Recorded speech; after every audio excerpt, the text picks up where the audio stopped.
And welcome everybody to another spotlight. This time with, just like the last one that we did, with one of my former co-hosts and an actual host while I had my little dummy spit period of the DayZ Podcast, Lad, otherwise known as Jamie. Hi guys. How you doing, Jamie? I'm tired. He went and got a webcam especially for this, folks, so you should all feel very privileged. He's in his new apartment in Prague. That he's how long you been in it for now, mate? I'm still unpacking stuff. So like, I've got a box for my piano there. I've got a box for whatever else is in there. So yeah, I'm still prepping and trying to make it home. So for those who don't know, Lad is a DayZ modder. Obviously, as I said, a former co-host and host of the DayZ Podcast, but he is now, and has been for some time, a junior artist on the DayZ dev team. How long have you been doing that for, May 2024. Yep. Because you started right when I was over there for the it was Rothline. It was like the stars aligned, to say the least. Like my first week like in Prague and in another country, like moving there, it was kind of crazy for me. Like you move to a new country. I met you got to meet a bunch of content creators. You got to meet me. Marks was there as well before he joined the team. Especially like the Running Mans, where I used to watch him when I was in college, and then I met him in person. It was kind of like, oh my god, it's him. I was fanboying so fucking much. It was great. Yeah. Well, we're going to go back a bit, mate, before we delve too much further into this. So the first section I want to start on is your origin story, which is basically how before DayZ and how you entered into it. So tell us a bit about the wee lady. No, I'm joking. So I'm, with pretty much mostly everyone from like the older days of DayZ, they got into it because of like FrankieOnPC. Used to watch his videos and love them. You would have been like in school then, wouldn't you? Just about to start college. Yes, in 2013, or 2012, 2013, which is kind of crazy. And then now, just to clarify, when you say college, do you mean the equivalent of high school? Yeah. Private schools? Yeah, just because for the Americans watching that, it'd be like, what, Lad's got a degree? Oh my God, I did not know that. I got, son. But you went to the same university as DOJ then, did you? I came out with a fucking B. He came out with an A star plus fucking 6, 7. I don't fucking know. Anyway, and then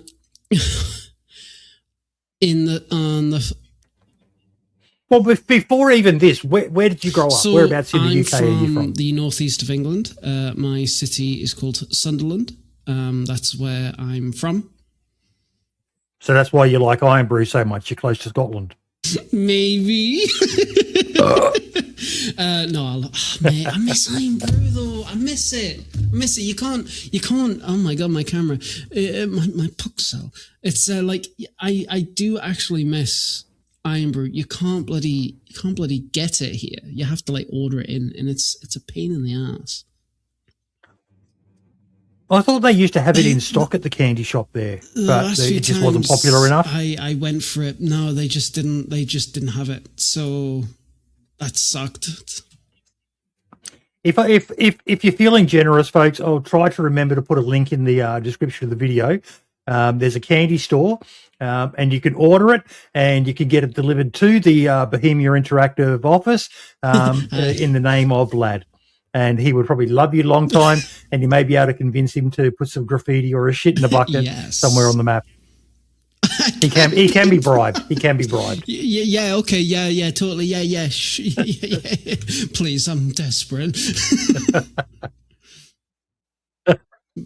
But so yeah, what got you into gaming though? obviously most young kids play, but what got you into the heading towards the more serious games like DayZ?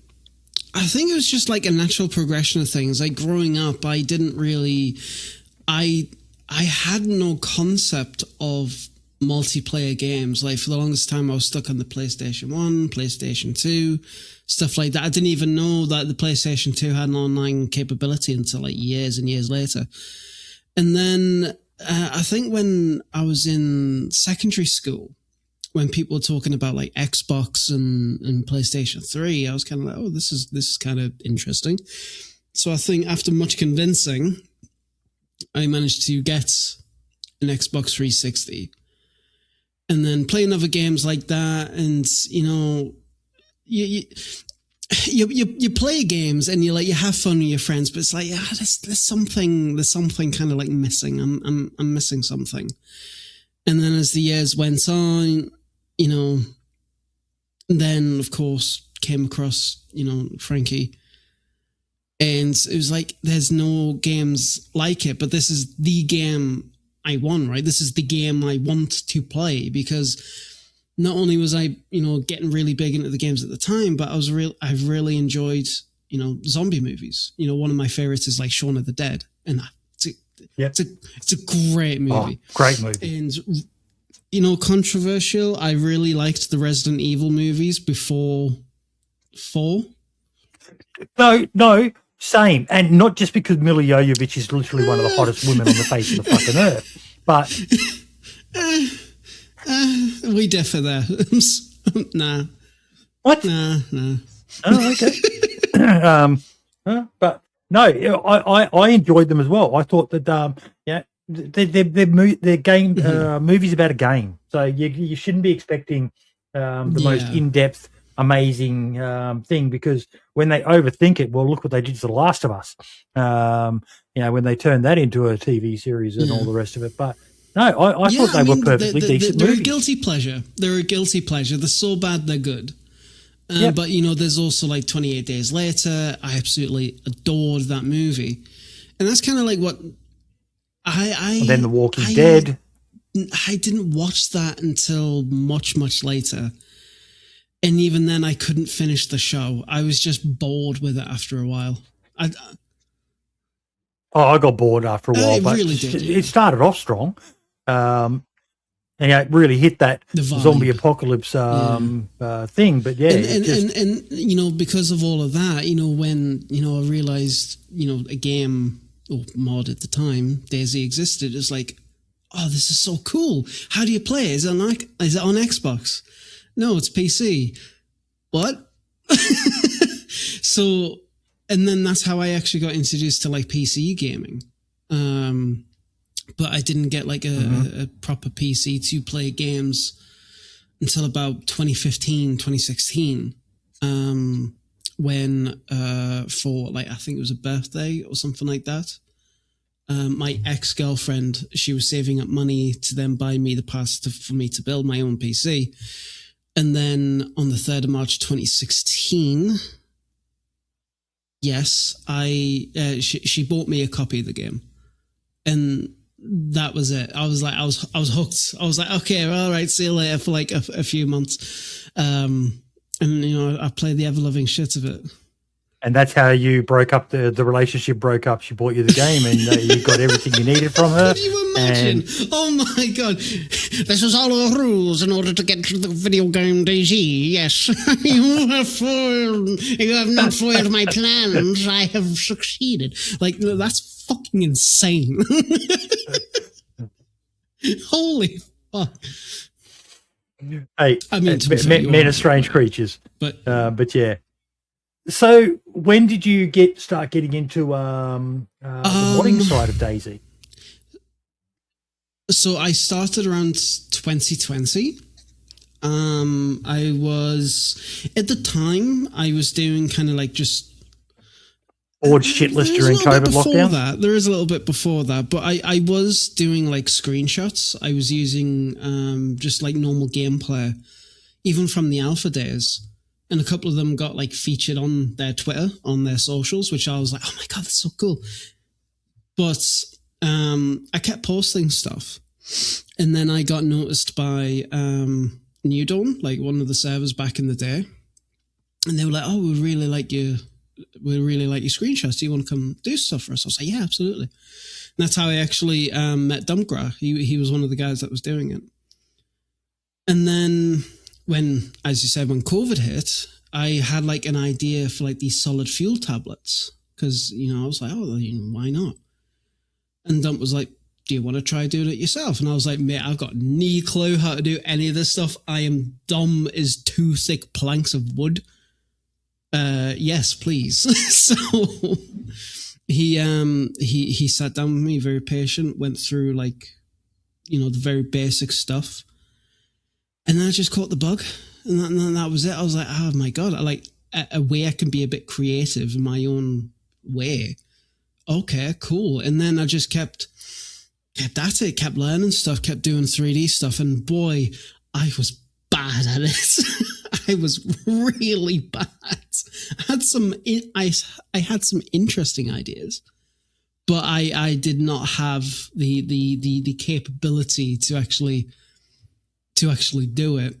But I kept at it. I kept at it, and I met people through it. Got involved in some larger projects as like time went on, but it kind of gave me an insight of like video game development in a sense, not like the whole shebang, but just at least a portion of it, right? What goes into it when you're creating these kind of things. How long is too long working on stuff? How short is too short working on stuff? And yeah, I just kept doing it, dude. I just kept making shit. An emphasis on the shit. Yep. Yeah, but I was checking out your mod workshop before, mate, and you've got quite a lot out there, and some of that stuff is very well received as well. Your winter map, your lads lighting overhaul. There's you came a long way from someone who. Yeah. Were you ever into like the coding and, like a lot of people who end up into the modding scene? Were you ever into that before? But you probably weren't. I didn't have like any, I didn't even have any interest in it. Like I always wanted to be like, as a kid, I wanted to be a video game developer, but it's like, what does that even mean? Like, what do you do? What role is that? It's just like, I want to make games. Okay. Fucking how? So it's like, so I never really did any of the programming stuff. I tried Blender a couple of times, like over the years, like before I started modding properly.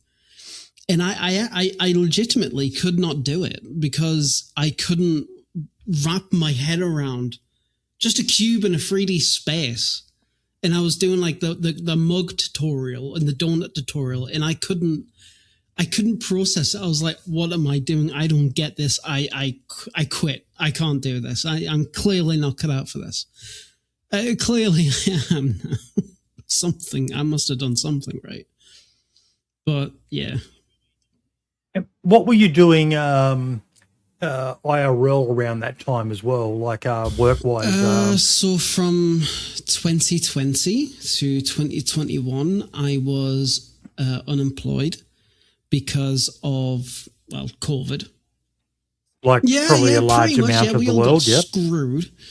And then I got a job at a residential company, doing like, it's kind of like a landlord, I guess. And that was my first job in quite a few years. And that's, I was basically a receptionist. Essentially, I was like on the phones answering people's queries. I was doing stuff like, getting abused. Sometimes. Landlord sort of businesses, it's kind of one of those jobs where they're either very happy because you're giving them a house or very unhappy because you're kicking them out of the house. So usually I wasn't the one to deliver the bad news when it comes to like, say, like evictions, the housing officers, they would do that in person or like email or letter or something like that. But I was usually the first point of contact for like active tenants and people who wanted a house. Yes. And there were like a lot of people obviously wanting. I remember we put a bunch of houses on the market, and like the next day, dead on 9 a.m. From 9 a.m. to about like 2:30, 3 p.m., something like that. The phones were just non-stop. And it was a very small team at the time. And I was the only one on the phones, to the point where I think it was either my boss or the managing director. She was telling people, right, stop what you're doing, get on the phones. Jamie needs help. He's like struggling. Cause I was like, I can't even remember if I had lunch that day. And it was just absolute nonstop. But it was good, because when things did go right and you did deliver the good news, like a lot of the time people were like really appreciative of it. There was a couple of people just like, yeah, thank you, whatever. But there were a few. Of course, when you deliver the bad news. And at this time is also when you were doing the podcast with me. So you were starting to learn how to mod. You were working for probably your first big boy job as well, post high school, and doing a shitty DayZ podcast with me and a bunch of other fucking wankers. So you had quite a lot going on in your life at the time. Yes, I was very busy, but it was good. It was good to be busy. Keeping mind preoccupied. But it was also like, you do the job for a while, and, eventually, of course, you hate the job. You need something nice to come back to. So then that was kind of it for the modding and the podcast back in the day. It was like, yeah, let's do shit. Let's do some really cool stuff, So when you were doing the podcast, what was it like when I had my dummy spit and you had to step up and keep the show going for the community? Was that a big change for you, being the man behind it? Balls, dude. Dude, like that was kind of it. I remember when you had, as you say, your dummy spit, and I was kind of like, oh, for fuck's sake! Like I really wanted to continue on the show, because I watched it beforehand before I became the co-host. And it was like, we were doing something good at the time, and it was really, really nice. Yet people wanted it to continue. So it was just like, oh well, I'm like weird and wacky on the camera, and sure, I'm not as, dare I say, controversial as you, but I felt like I had something. That's probably the nicest way I've ever heard it said. But yes. I felt like, I had something to bring to the table, and like wanted to actually continue on with it. So I was like, right, okay, well, if I got your blessing, I'm going to just keep doing it. And did it for like another year. And then you put your dummy back in, and then you came back, and it was just like, oh, thank God. And then I took a hiatus because I was tired. What was it like actually being the one hosting the show, though, having to come up with? Actually, it was really difficult, because I usually am not the one to start the conversations, or at least at the time I wasn't. So it was like, trying to get around that, but it was also like how professional you want it to be. Do you want it to be kind of like just a bunch of guys sitting around like a campfire equivalent of just chatting shit? Or do you actually want it to be like, we have a proper line of questioning, we have a proper, thing to go about this. And it was really difficult for me to try and like kind of find that balance, that line to do it, because you are very natural with the way that you present questions and how you bleed them into each other. I did struggle with that. I did really, really struggle with that. It's the other stuff as well, though, mate. Yes. You've got to organise the guests. You've got to organise everyone to turn up and that. And it is a bit of a struggle, particularly doing it as a live show like we were. Adds that extra pressure that, you've got this time frame you have to meet. And on top of that, I had the advantage over you in that, yes, I've been around a bit. I've been doing content for quite some time now. But also... I don't have a job, I'm on a military pension. So I had that extra bit of freedom of time, whereas you were, family pressures, job pressures, doing mods, people relying on you to keep those updated, and God knows what other stuff you were doing in your own other free time. Times, add running a show into it. It was pretty draining. There was a couple of times when, before we started the show, I just kind of sat there, and it's like, like the 1,000-yard stare. You just sit there and it's like, yep, 1,000-yard stare. God, okay, let's get this over with. And did you actually understand why I had my little dummy spin a bit then? Because it's draining. Yes, and the funny thing is, those episodes where I was like really just completely drained because I ever had like a really bad day at work. It was just a bad week. Just stuff didn't go right. And I just did not want to do the episode. Those were the best ones because it was just like so much energy and just so much conversation. It's just like, let's just get this done. Let's do it to 200%. And then once it was over and done with, it was like, thank you very much. I'm going to bed. But it was draining, like organizing everything, just trying to make sure not only the guests arrived, but also the other hosts would be there in time. There's a certain person who would always never be there, you little shit.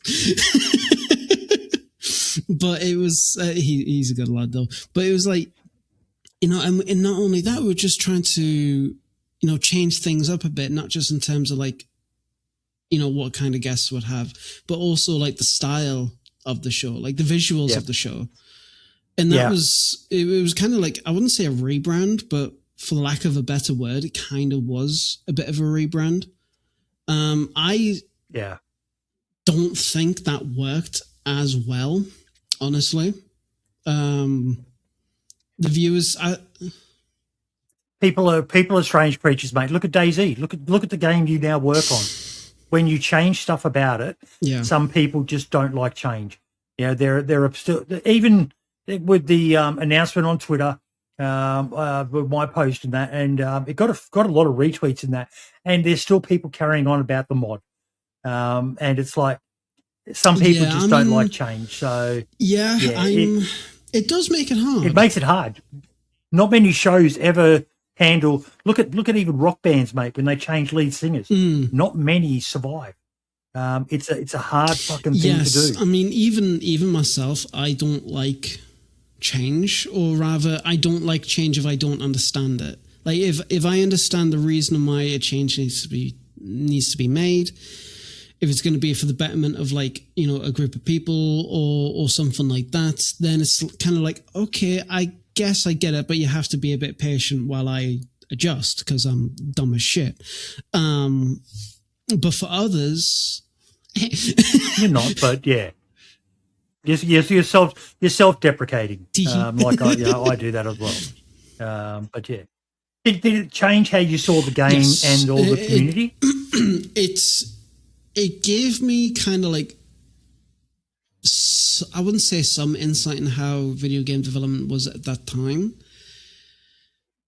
But it did give me, how do I word it? It's like I wasn't on the, like, it's going to sound really egotistical, and I do not mean for it to be this way, but I was kind of like not on a higher pedestal, but like a higher level like of awareness within the community. Like I was kind of like understanding what the community was trying to do or trying to understand and how they play the game. I was trying to understand what the devs were doing, especially at the time, why they're doing certain things. And it was kind of like, that in between, depending on how you tackle it, can go one or two ways. You can take everything on the chin and it just kind of works well for you, and you become kind of that voice in between, like Eliason, or you become really like jaded and like really negative towards both parties. And it's just like, the devs are shit. They don't know what they're doing. They don't listen. The community are a bunch of arseholes because they just yap. And it's like, that's not a good mindset. But trying to be neutral on that. It was really hard. It was really It's hard, isn't it? It is. Yeah.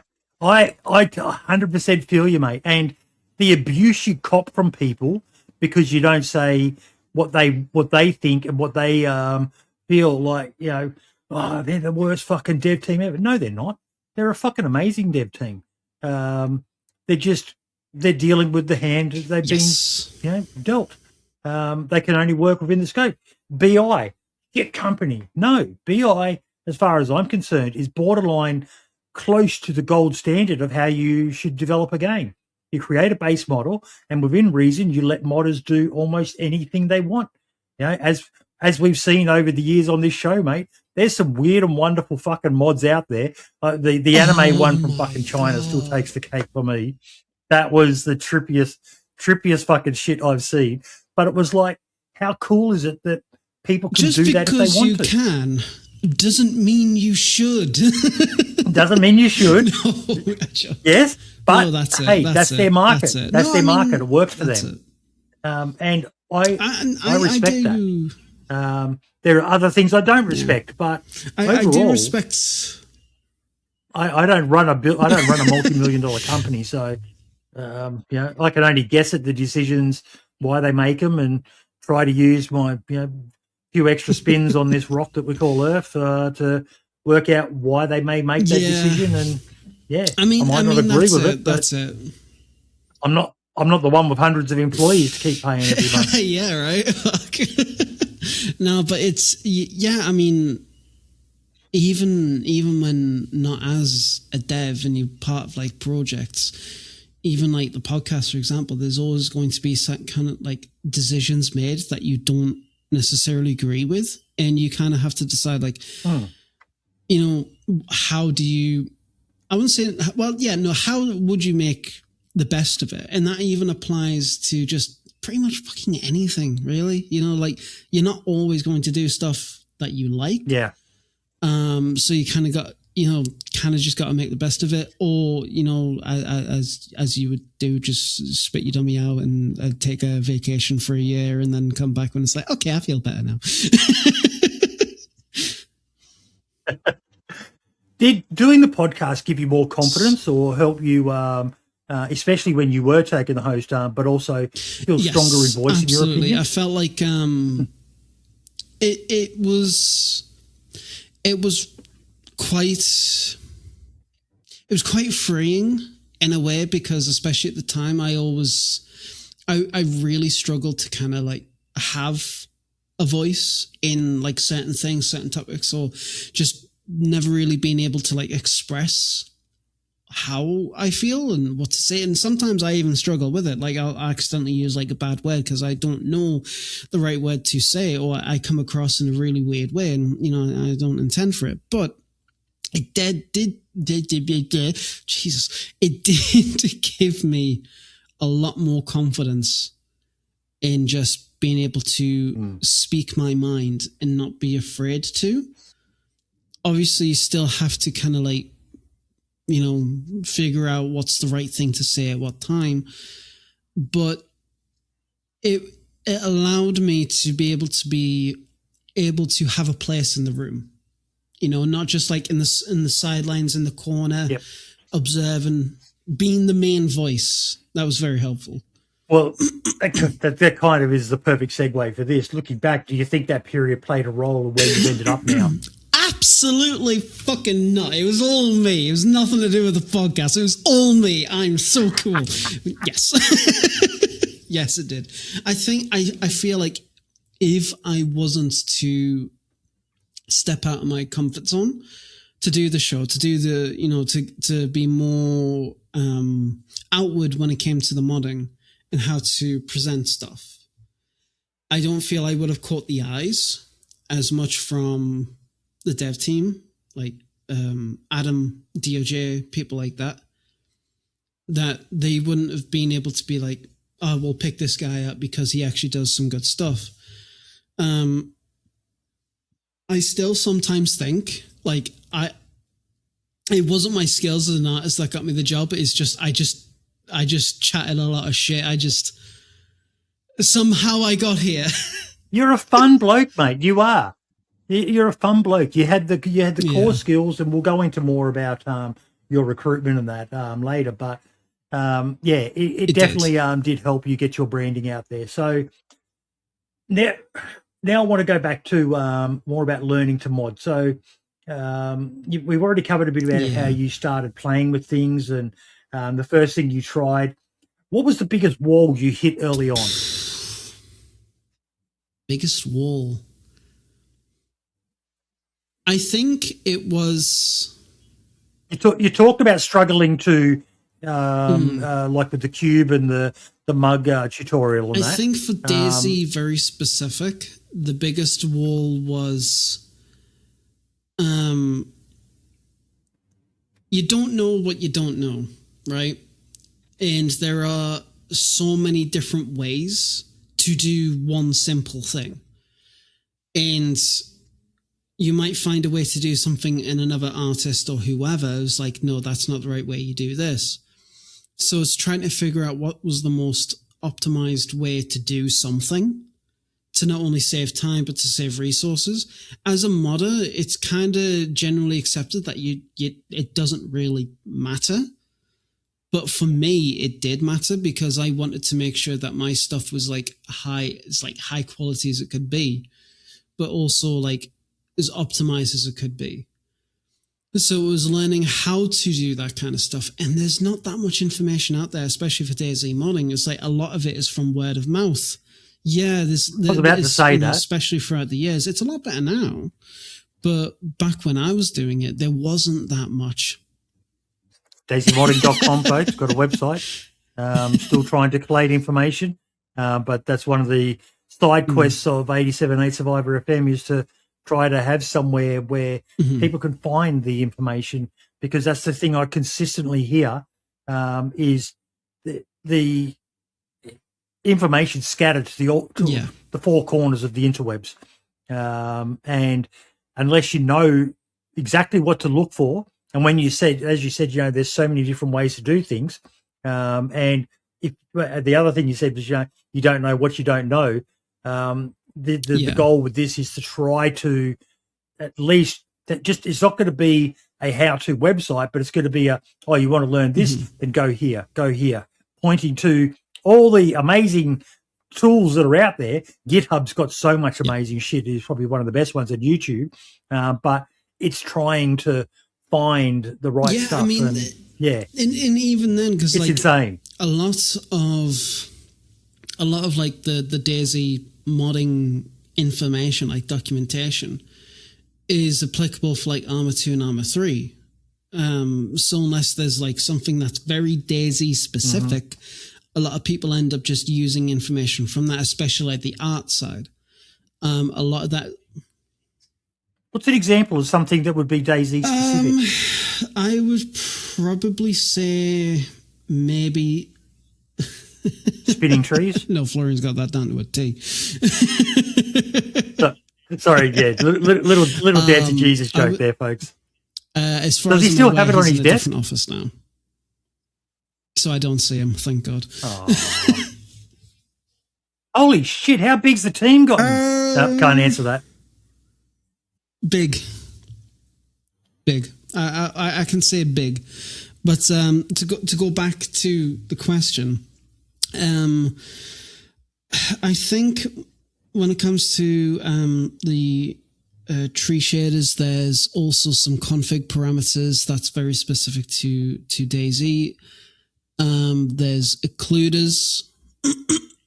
Is this because of the hybrid engine? It's because of the hybrid engine, but the active development on it, things do continue to change with every update. There's always something very specific that does get changed, and it's actually probably worth stopping here for a sec. Can you just explain to the best of your understanding the hybrid engine, because there's a lot of folks out there who don't understand, and the article about a certain announcement that we're not really talking about in this episode, because as I said in the questions, he can't tell you anything, folks. It's way above his pay grade to talk about a number 2 sequel or something. But the article that I shared on Twitter also mentioned in there quite correctly that the current engine is a major roadblock to what DayZ could and should move into. So just quickly, can you explain the hybrid engine that we have? What do we mean by the hybrid engine? Of two separate engines. You have RV, which is real virtuality, and Infusion. And in 2018, this engine was made public in 0.63 and then 1.0. The art side, like the visuals, is centered mainly around RV. So stuff like your models, your textures, stuff like that. That's RV. The actual functionality of the game, that's more so Infusion. And here's one more thing. Okay. One more thing. Nice little tidbit, just in case. So, water is fucked up. Water is a very prime example of the perfect blend between the two engines. You have the RV side and you have the Infusion side. Water is mainly Infusion, but in order for it to work, the material for the Infusion side, otherwise known as an EMAT, has all the settings for the water, but you can't apply it to a P3D, which is a model for DayZ. So, in order for it to work, you need to create an RV mat and real virtuality material with the same exact name as the Infusion material, put it in the same folder, so when the game reads the RV mat, it then leads into the Infusion material, and then it works. Because they couldn't... And I'm guessing that extra step is probably something that puts a bit more strain on it as well. There's a lot of... And that's probably just one example. There's probably a lot of examples of similar things, isn't there?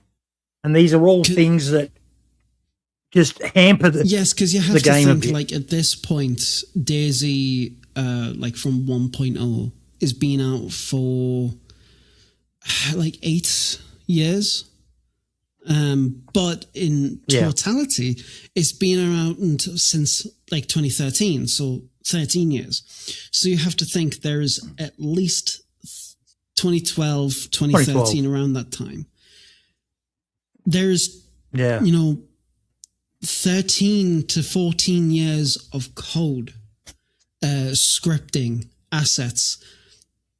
Yes, the infamous bowl of spaghetti. This kind of leads into the issue that we have now, is that when we're trying to improve the game, when we're trying to develop stuff, increase the visual fidelity, increase the effectiveness and just the worth of the title, and you struggle to do it because when you make a change in one place, it can affect 6 or 7 different places somewhere else.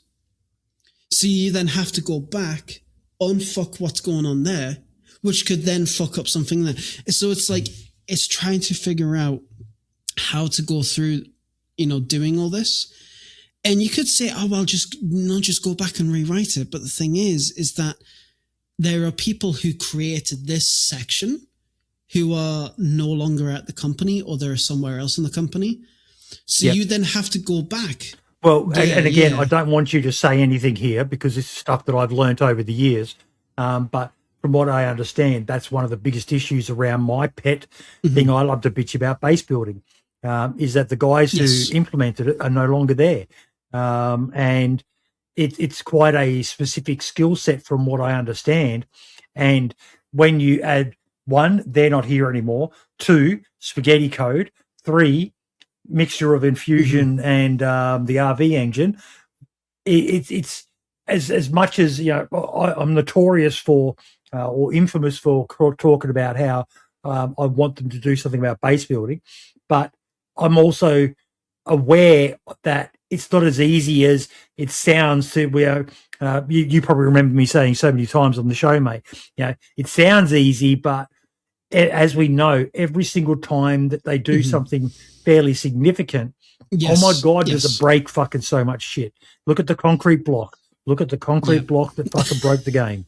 And that was just one little fucking thing, and it created a nightmare. And when you have a game that is so open to modding, that adds a whole extra if it wasn't a game where you allowed mods, it'd be a lot easier, I imagine. Yes, there has been quite a few discussions, especially with like the art team. The senior artists, not so much. You don't have to discuss it with them because they already know.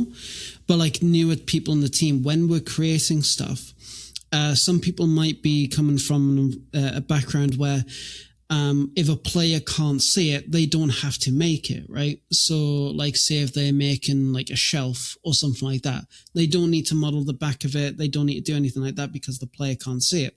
And I had to go down, sit down with them. It's like, look, we have to create stuff in a certain way because the player will be able to see it, but they will also use this in a way that's not intended.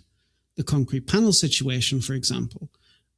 So we have to take that into consideration when we are creating these assets, and we have to make sure that the graphic fidelity, pixel density, and all sorts of very specific stuff needs to be high quality all across the board. And if it's not, the player will notice. And when it comes down to it as well, I have a mindset that when you're creating an asset, the best kind of compliment you can get is, oh, that looks cool. And then nothing else. Because the human eye is very, very quick to notice that something is not right when you're making something, even if you are not like an artist.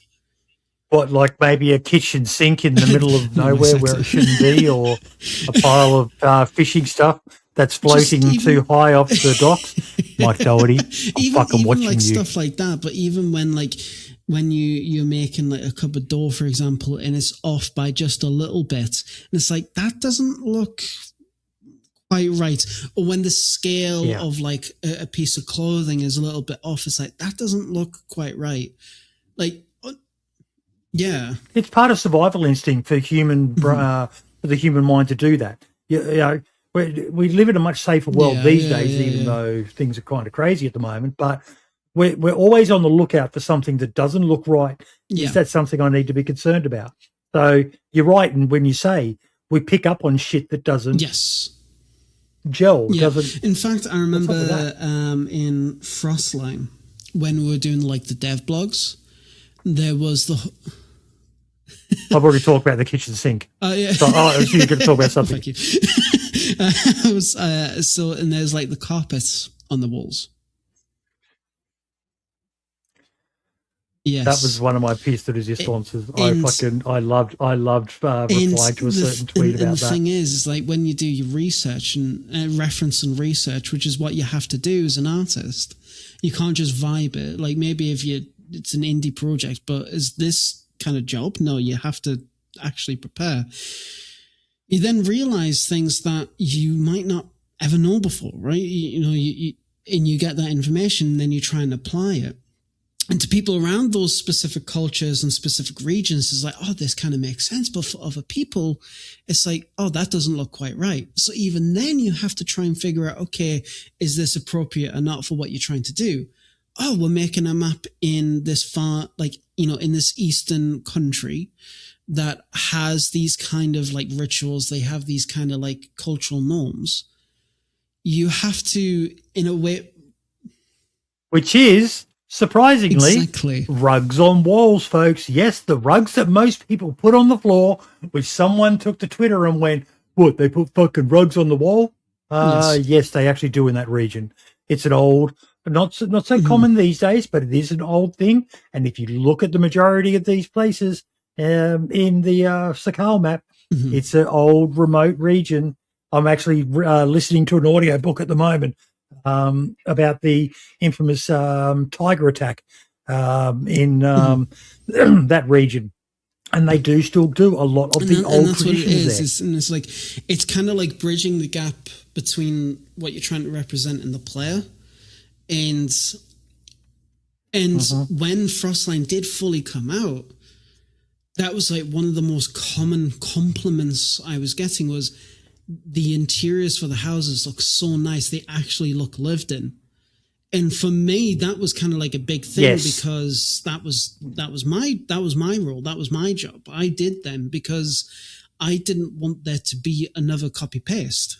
Even the outsides though, mate. I love There's some spawn points as well on the outside of the houses, but just all this stuff that, obviously people in that sort of a place, they hoard. They don't want to throw stuff out because it may have a purpose. And you go around the outside of the house and there's just so much extra crap and crud there. And it adds a whole new play style to verticality. There's so many places you can get up and over things. And I love it. It's still, we're getting way ahead of ourselves, but it still hurts me a bit that Sakal didn't take off so well. But the extra work and attention that went into so many things is I'm playing, like I said, I just started playing DayZ again, and I'm playing on a community server on Chernerus, but I've also got a single player on a Sakal map here, because I just enjoy going through it and just finding all these places, because it's a pretty big map, but I just enjoy the beauty of it. I do have to, I'm a weirdo. I do give credit to the environment design team. Don't give them credit. They've got big enough heads as it is. Fluff their egos. No, they did, everyone did a really, really good job. The attention to detail was really, really awesome. And I joined when they were halfway through it. So I saw some kind of development process from that point to release. And it was damn, this looks really good. And there were some really unique ideas that they managed to pull off. That was a bit of a struggle to figure out, but they pulled it off. Like the landslide, for example, I think that was DOJ's area. And he nailed it. And we were waiting to see how long it would take someone to drive around that bend to see what would happen. They hit the landslide. They noticed it too late. And they end up crashing and dying. And it was that was funny. That was funny for us. But yeah. Okay. So we're back. We've gone well into your current job now, but we need to go back to the modding part. So was there a moment, well, no, you've already answered that one, that you nearly gave up on it. But so you said our boy Dumpgra was instrumental. What else helped you to learn? YouTube, trial and error, any other modders? DayZ Modders Discord was definitely a good resource. There was Mass, who helped me as well. I looked up to him a lot. Infamous Mass. Mass has got so many cool mods out there that if you ever played a modded server, you've probably encountered his mods before. Especially in the early days, absolutely, because his was probably one of the largest mods. Yes, exactly. Massive many items and working with him, and then there was a whole. But I feel so bad because I can't remember all their bloody names. But there was just so many different people that helped me over the years, not only with art but with scripting and in audio. No, you don't need to thank me, mate. You don't need to thank me. Shut up, dude. I couldn't teach. I could barely manage a fucking XML file, mate. But no, it was Jason. Who's Jason? Why do I need to know about Jason? Wanker. Fuck Jason. But he's a wanker, that guy. But yeah, there was so many people that helped through the years, because a lot of it is word of mouth. But fortunately these days, because a lot of the different sides of modding has been kind of done and dusted, and a lot of information has come about. Usually when people have questions in the Discord, we say, oh yeah, you can just use the search function in the Discord and you'll find the information. And sure enough, they do. But it also has a sense of community, because if you don't know how to do something and you ask, you do tend to get the help you need. Maybe not straight away, but you do end up doing it. And we also encourage people, if you figure something out on your own, tell people how you figured it out, and they'll be able to. Rising tide. I don't. Oh yes, lifts all boats. Yes, I was kind of oh, where's this analogy going? Oh my god! I'm not good with analogies. I'm a massive believer in it. The Creator Club I've got set up for content creators. If you are a content creator and you're looking to get some information, more people in there need to share more tips than that, because of exactly what Lad's talking about there. It does. A rising tide lifts all boats. especially with something like modding where the majority of them don't earn anything. Mm-hmm. They're just in it for the love of the game. But even with content creation, it's the same. If you help everyone, everyone can improve and get better, and it lifts the quality of everything for everyone. But yeah, so was there a specific skill or a breakthrough or something that just made it all come together for you and think, okay, this is something I can do? It wasn't a specific skill. It was a specific moment in time. Yep. It was when you got rid of your girlfriend so you could focus on manly things. You fucking know, boy. No, it was men doing manly things. No, it was actually it was when lads lighting. They're just distractions. Women are distractions, boys. Focus on the game. Focus on the prize. Married. But it was when Lads Lighting Overhaul actually got 100,000 subs. And that was like, I think the first time any of my like standalone mods actually got really popular. And it was like, damn, people actually really like my stuff. And I kept working on it. I kept improving it. I kept doing different stuff and different ideas. And, some people liked them. I even remember when I made like a major release for the mod, and a lot of different streamers were actually playing on servers that had this lighting mod. And I still don't know if it was the right thing to do, but it gave me a lot of information to kind of like put together for another update. But I went into the streamers like chats and I was like, hey, I made this mod that you're using. Could I please just get some honest feedback? And more than often they did. I still remember one time Amish. Mate, don't worry too much about whether it was the right or wrong thing, provided your intentions were pure. Fuck whether there'll always be someone who thinks, oh, this country clout chasing or whatever. Fuck them. Your intentions were pure. Anyone ever thought that way? Or at least I don't know about it, but quite frankly, I don't care anymore. It was like a few years ago. But I remember one time Amish Zed actually, he was playing on a server that was using this mod. And I was speaking to the owner and he said, look, we're getting quite a few complaints. We're going to have to remove the mod. I'm sorry. And I was like, that's no problem at all. And then I was watching Amish. The server went down. It came back up and it went back to the vanilla lighting. And he was like, see, this lighting is so much better. This is so much nicer. And I'm like, that lighting sucks. It's the vanilla lighting. It's notoriously not that great. And people have this kind of like notion is that they'll criticize something vanilla does, and then a mod comes in and they kind of either they kind of improve on it, but they still have something to say. And then when that mod is removed and goes back to vanilla, it's like, I see, this is so much better. It's like, it's really difficult to get feedback based on that. And this isn't a slight on Amish. Absolutely not. I fucking love the guy. But this is kind of something that happened a lot when I was doing modding, is that, especially when I was working on servers, is that they would have, like, people would have these kind of mindsets, but also when we don't change anything, but we tell people we change something, and they're like, oh yeah, it's so much better.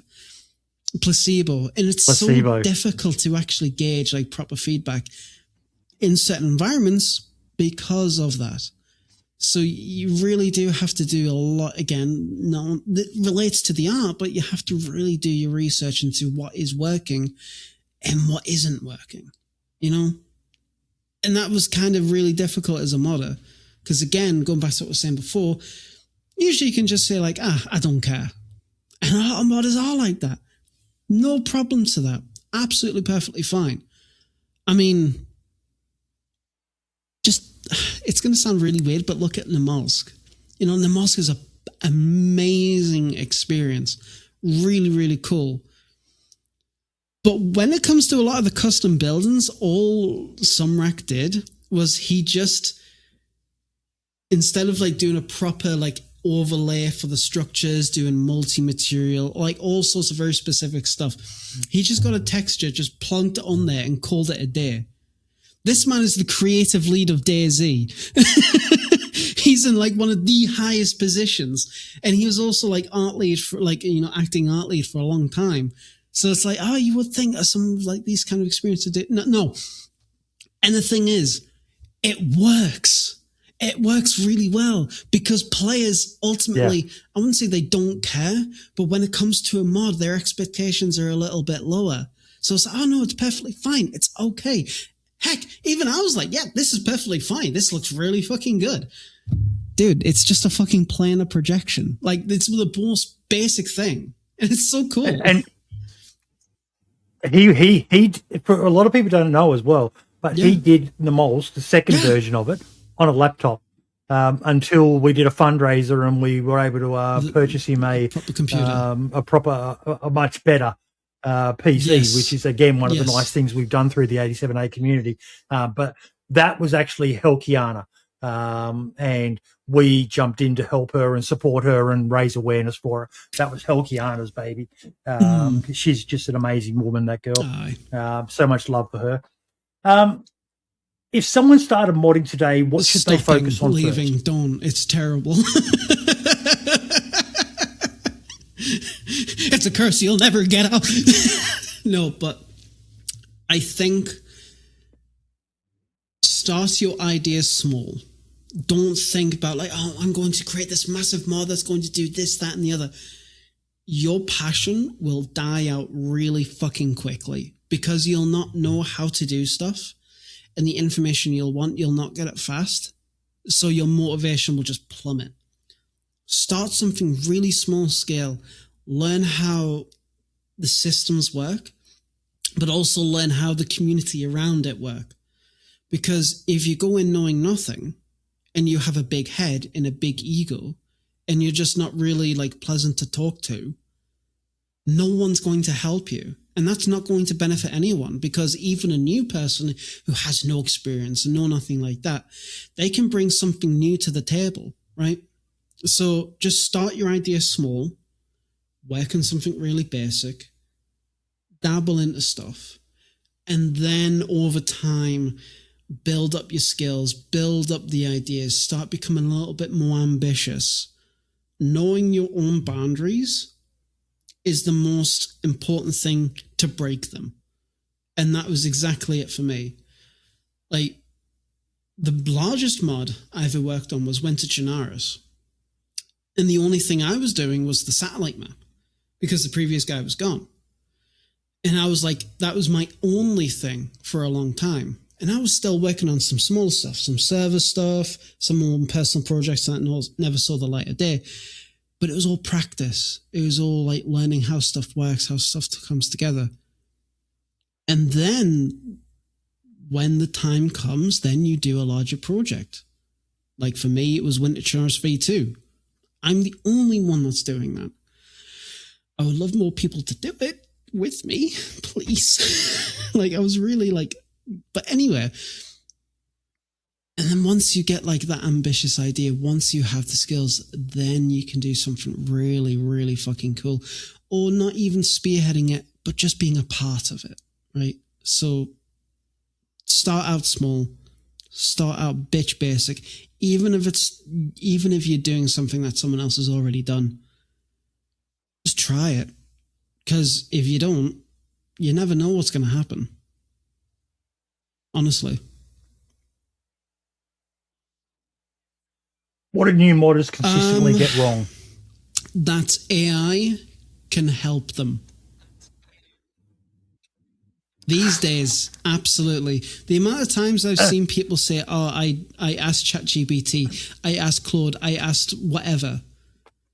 And, oh, Doggle. Oh my God. I love the dog. Hello, Max. This is Max. Max is my co-host. What the fuck? But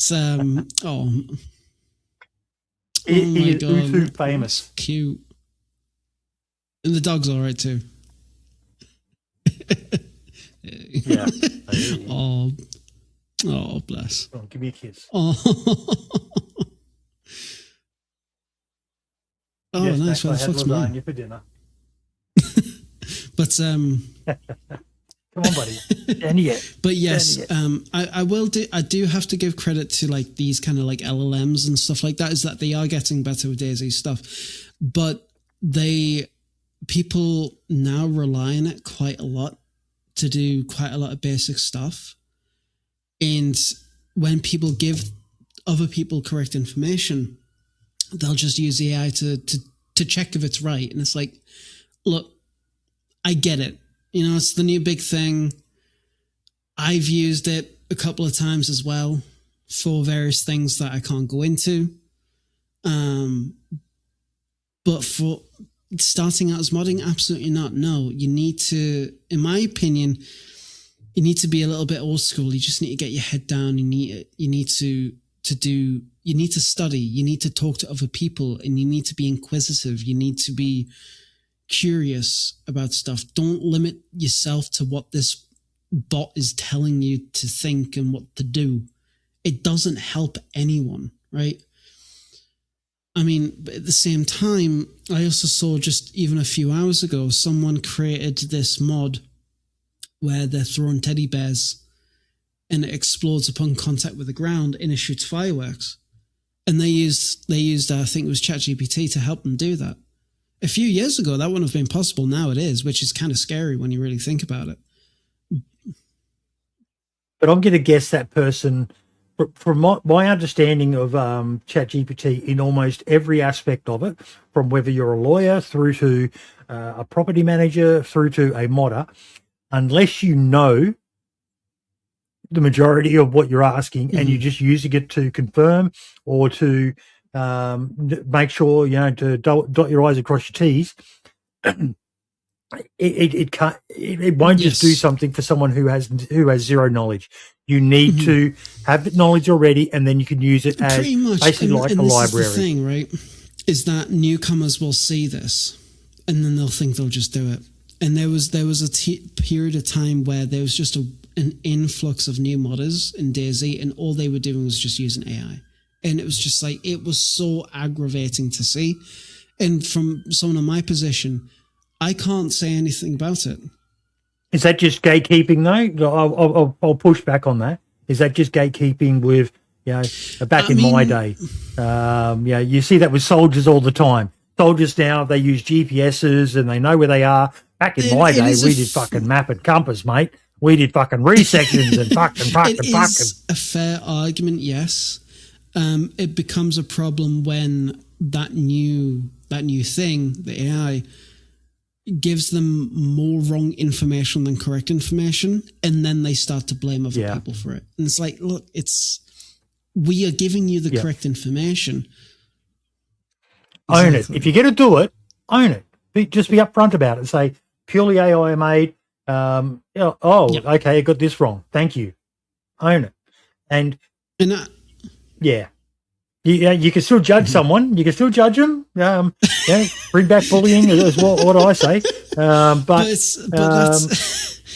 it's also like, I think people get the wrong ideas. Like when they, and I think we'll kind of touch on this a little bit more, but people think that when they're doing something and they do it like maybe first time or something like that, it's like, oh, this is easy.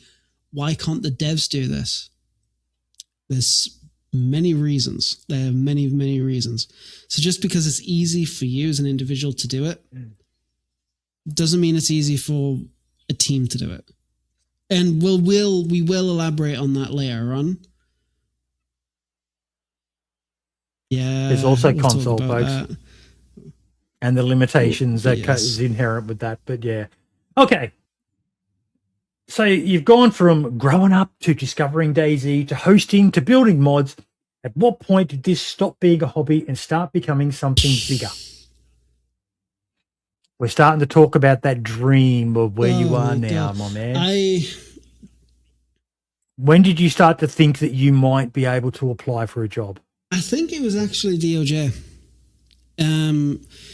We talked about it quite a bit. The worst part with him coming to you, you're sitting there going, is he just taking the piss? I mean, yeah, is he's French. Is he just wanting to do this so he could laugh at me? To take him seriously anyway. So, but no, it's like we baguette. But it's like we chatted quite a bit about it, and I think at the time he was applying for it, and he is easier to understand than Mike Doherty, so that is one good thing. Yeah, actually, yeah, understandable, yeah. But it was like, and then DOJ got the job, and then he was enjoying it, and when we were talking about it, he was like, "Oh, you should apply. You're actually, stuff like that." And I was like, "I'm not too sure. I don't think it'll be for me. It's like there's the move, and I'm not too sure if I'm good enough." And he's like, "You never know if you don't try." So I was like, I really thought long and hard about it, and I thought, what's the harm, right? I'll give it a try. I think I have a vague memory of you talking about it, and I saying, "Yeah, do it as mate." Yeah, I've got a philosophy for a lot of life. But people ask me, "How did I get Dean Hall to do an interview with me?" And I said, "I asked." What's the worst he's going to say? No. I've had more knockbacks in my life than fucking most people would ever fucking believe. And what's the worst? Unless you're in high school and it's the hot chick fucking cheerleader, whatever, knocking you back in the lunchroom in front of everyone, there's no fucking shame in asking. Just ask, and if they say no, and that's take it on the chin. Honestly, that actually happened. That did happen. I applied. Yeah. Yep. I know the story well, but we'll tell let everyone know that you applied for the job the first time. I applied once, and it was like pretty much an immediate no. And then I applied for another position, QA, and they said, we would usually like to interview you, but they need someone like right now. So I was like, shit, right, okay, that's fair. Because of Brexit, it's a 6 months period with the visas and everything like that. So they couldn't do that. So I was like, okay. And then the next time, they actually created the position specifically for me. And they gave me an art test to do. And this is like the furthest I ever got. And I was like, oh, this could actually be something.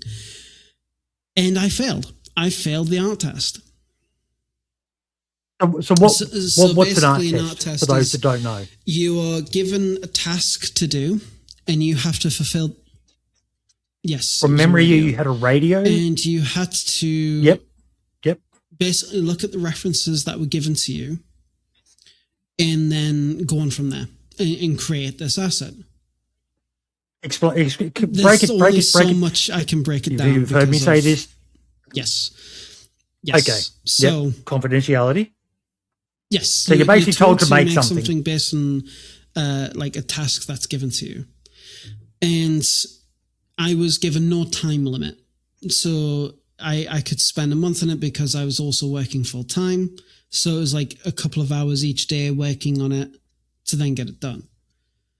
And when I submitted it, I failed the art test, and I was devastated, absolutely devastated, and it really like knocked me back. Where Did they give you feedback? I'll get to that. Did they give you feedback? And then when I told DOJ, he told me about an event that the company was doing, a Game Beer event in 2023. So I impromptu asked work, could I take a week off to go to Prague? They were like, yep, sure. So bought the ticket and I went. And I met the team there, and it was awesome. I posted some pictures online back in the day. And for DOJ, he managed to actually work something out where I could get the feedback in person from the senior artist. And went through what I did right, what I did wrong. There was obviously more stuff that I did wrong than I did right. And there was one moment where he just said, to be honest, this was very much a disappointment. And I just kind of laughed and I said, oh, come on, it's not that bad, right? And we all kind of joked on about it. And then we agreed we can try and give you something a bit simpler as another art test to prove, you take this feedback on. A few months go by, nothing happens. And then I get the second art test. And at this point, I was made redundant from my job. I lost my job. So everything was riding on this. So I submitted the new art test. I got a new job working at a call center. And one of the worst fucking jobs you could ever have. The pay was really fucking good, but it was awful. It was draining. It was so boring. I won't go into that job at all. I really don't want to. And then the funniest thing happened. I got an email saying that they liked my progress from the art test and they would like to schedule an interview. And I got that email while I was at my new place. And I was like, right, okay, cool. So we organized it, got the interview. I had to do the interview in a fucking taxi because the buses at the time were on strike. And my place of work was an hour and a half away from home. And my taxi was 40 minutes late.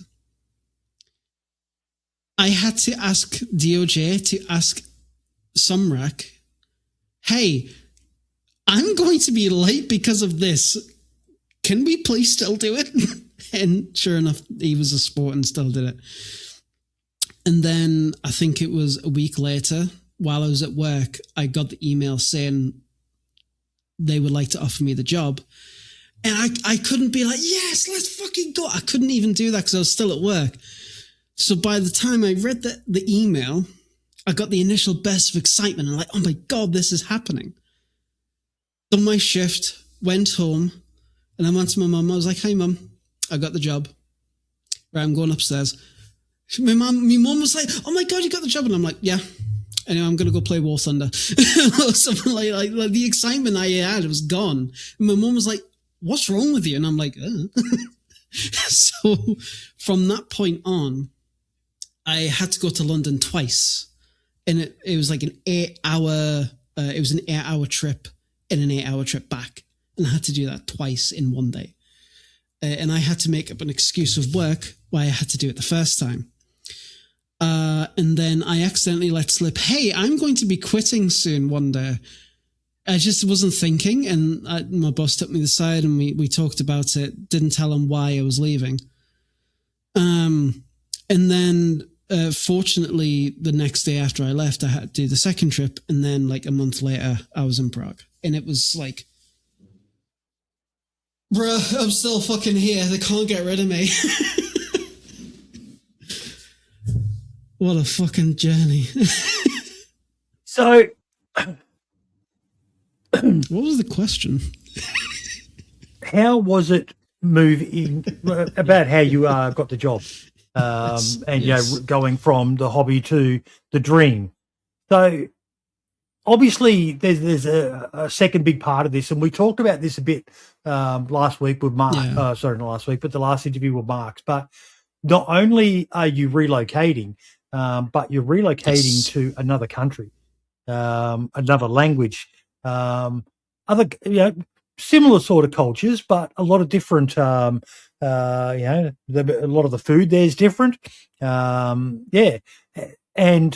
also you don't have any family. You had friends, DOJ, and you knew a few of the devs as well through the show and modding and all the rest of it. But yes, it's a big choice because you were still living at home with your parents, with your mum, weren't you? And it was really. It's a lot to take on. It was kind of like I was kind of like looking after my mum. That I was the main person of the house, earning the income. So paying the rent, sometimes doing the food shopping and stuff like that. So it was it was kind of a scary thought. It was daunting, yeah. It was daunting and scary to be like, is this something that's going to be right for me? But at the same time, is like, this is probably a once in a lifetime opportunity for me to start a new career. And I remember having conversations with you, and we won't go into the full details of everything and that, but I urged you to do it. Because at the end of the day, you've got to think about your future, mate. It was, and I was so fucking happy because you were. I'd known people who'd gone there like DOJ and that before, but you and I are friends, and we'd done the show together for ages, and I was so fucking happy when it finally came to be for you, because. Yeah, you are such a nice guy, and it was, but it was a chance for you to go to that next stage of your life. It was, and like, oh, my camera's on the blink. Stop it. But it was like, it was kind of like that next stage, right? It was that new part of life to go through. And there's been so many experiences in the past just couple of years that I never had back home because of like the way, I wouldn't say necessarily the way I was raised, but just my experiences back at home. And I met so many like cool people here just outside of work, and even people at work, that it was like, I remember one person, and we were kind of like talking about it, and he did say to me that, oh, what is going on with my camera? And they were kind of like, yeah. And they were kind of still working. They wouldn't say necessarily fanboyed the fact that I was there, but they were really happy to see me, and they were really happy to work with me. And that was kind of like weird for me at first. This sort of happy to see you? I wouldn't say that. But yeah, and I knew that at some point I'd have to, I mean, we were talking about it before the recording, but it was like, I was going to have to leave home at some point, and I was going to have to leave home for a very good reason. And if any reason, this was definitely a good reason. And I always kind of thought like, a game you loved, a hobby that is now potentially going to be a job. Like and Prague is a fucking cool place, really, man. Really I still miss it. My screensaver right now is the Charles Bridge, looking out over the river. I just remember the first time I saw it going, holy shit, this place is, the culture is fucking insane. It's just mind-blowing to a person who lives in Australia. You don't have We don't have culture like that over here.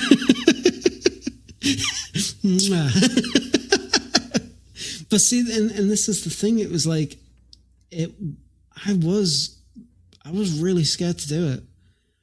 But I knew that, and I was coming at the mindset, if I go over for a year and it's not for me, I can just go back home. But I don't want to leave now. Did you come close to thinking about going home at all? After Frostline, yes. When Frostline came out, and it did like really well financially, but like the community reception for that, I took really hard. I took really, really hard. And, fair play to like people in the team like Scotty and that, they were trying to like make it so I wouldn't take it as hard, that I wouldn't take it to heart. But I couldn't help it because I came from the community and I wanted to do a really good job, but I felt like I was letting them down because of the way they were feeling about it. Now I don't think that way that much. It still kind of like lingers. But it's like, all I can do, Dude. Can you see your job title? Hi. On the screen right now? Yes. Well, read the two words. Read the two words. Yeah. What impact do you have on the overall design of the map other than here's your list of shit to make it? Exactly. Yeah. These guys will put it on the map. This is, way above your pay grade, mate. What you did and the feedback that you've gotten and you talked about before about the quality of the stuff inside the houses and stuff like that, and even the environment team as well. The issues with that was my Discord, not yours, if that recording came through. But you guys did an amazing job. It was just the vision was probably not the best for what the majority of the player base want. I still think Sakal is a great map. And it saddens me that not a lot of other people do, but I get it. It's a bit too hardcore for the average throw bullets at another person and teabag them when you kill them sort of plebs that the majority of the player base. It was a different idea, and there are issues with it. I won't lie. There are issues. I don't feel the flow of the map is great. That peninsula with all the main military is just a bit of a weird one because it's too centralized. It's a bit of a bottleneck, and it's good, but it didn't land well. Unfortunately, it was a bit too ambitious. Plus the recycling of an asset. Again, that was probably the biggest issue. I think we've got a lot of people. And this is the thing. It's like I know these kind of things, and this is also like the reason why I was taking it so hard. But at the same time, it's like we were given a very tight deadline, in my opinion, and we did. Yeah. We did do as good as a job as we could do in that period of time. And sure, not all ideas landed. Absolutely. But that's just kind of like the nature of it, right? I do think that if we had a bit more time, that a lot more ideas could have been fleshed out. It would have been a much better experience. Like, even I don't struggle to play Sakal because it's difficult. I struggle to play it because I get bored.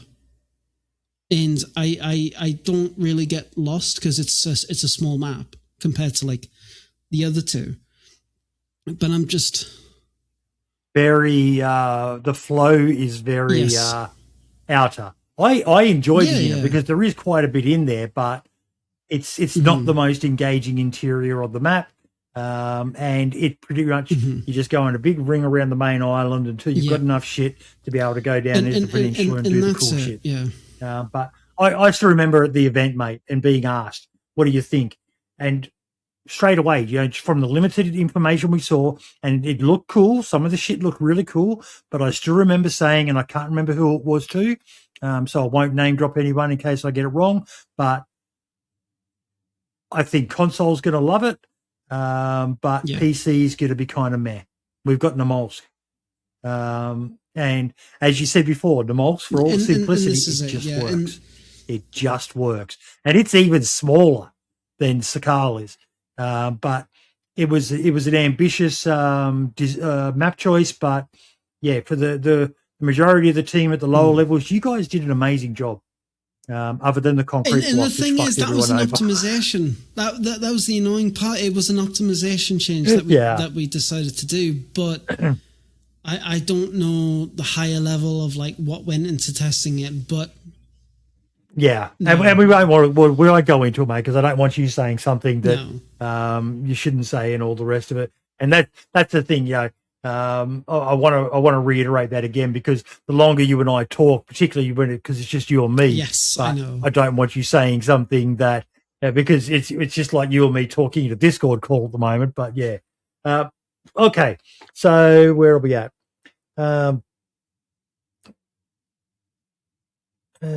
What does a junior artist actually do day to day on DayZ? One.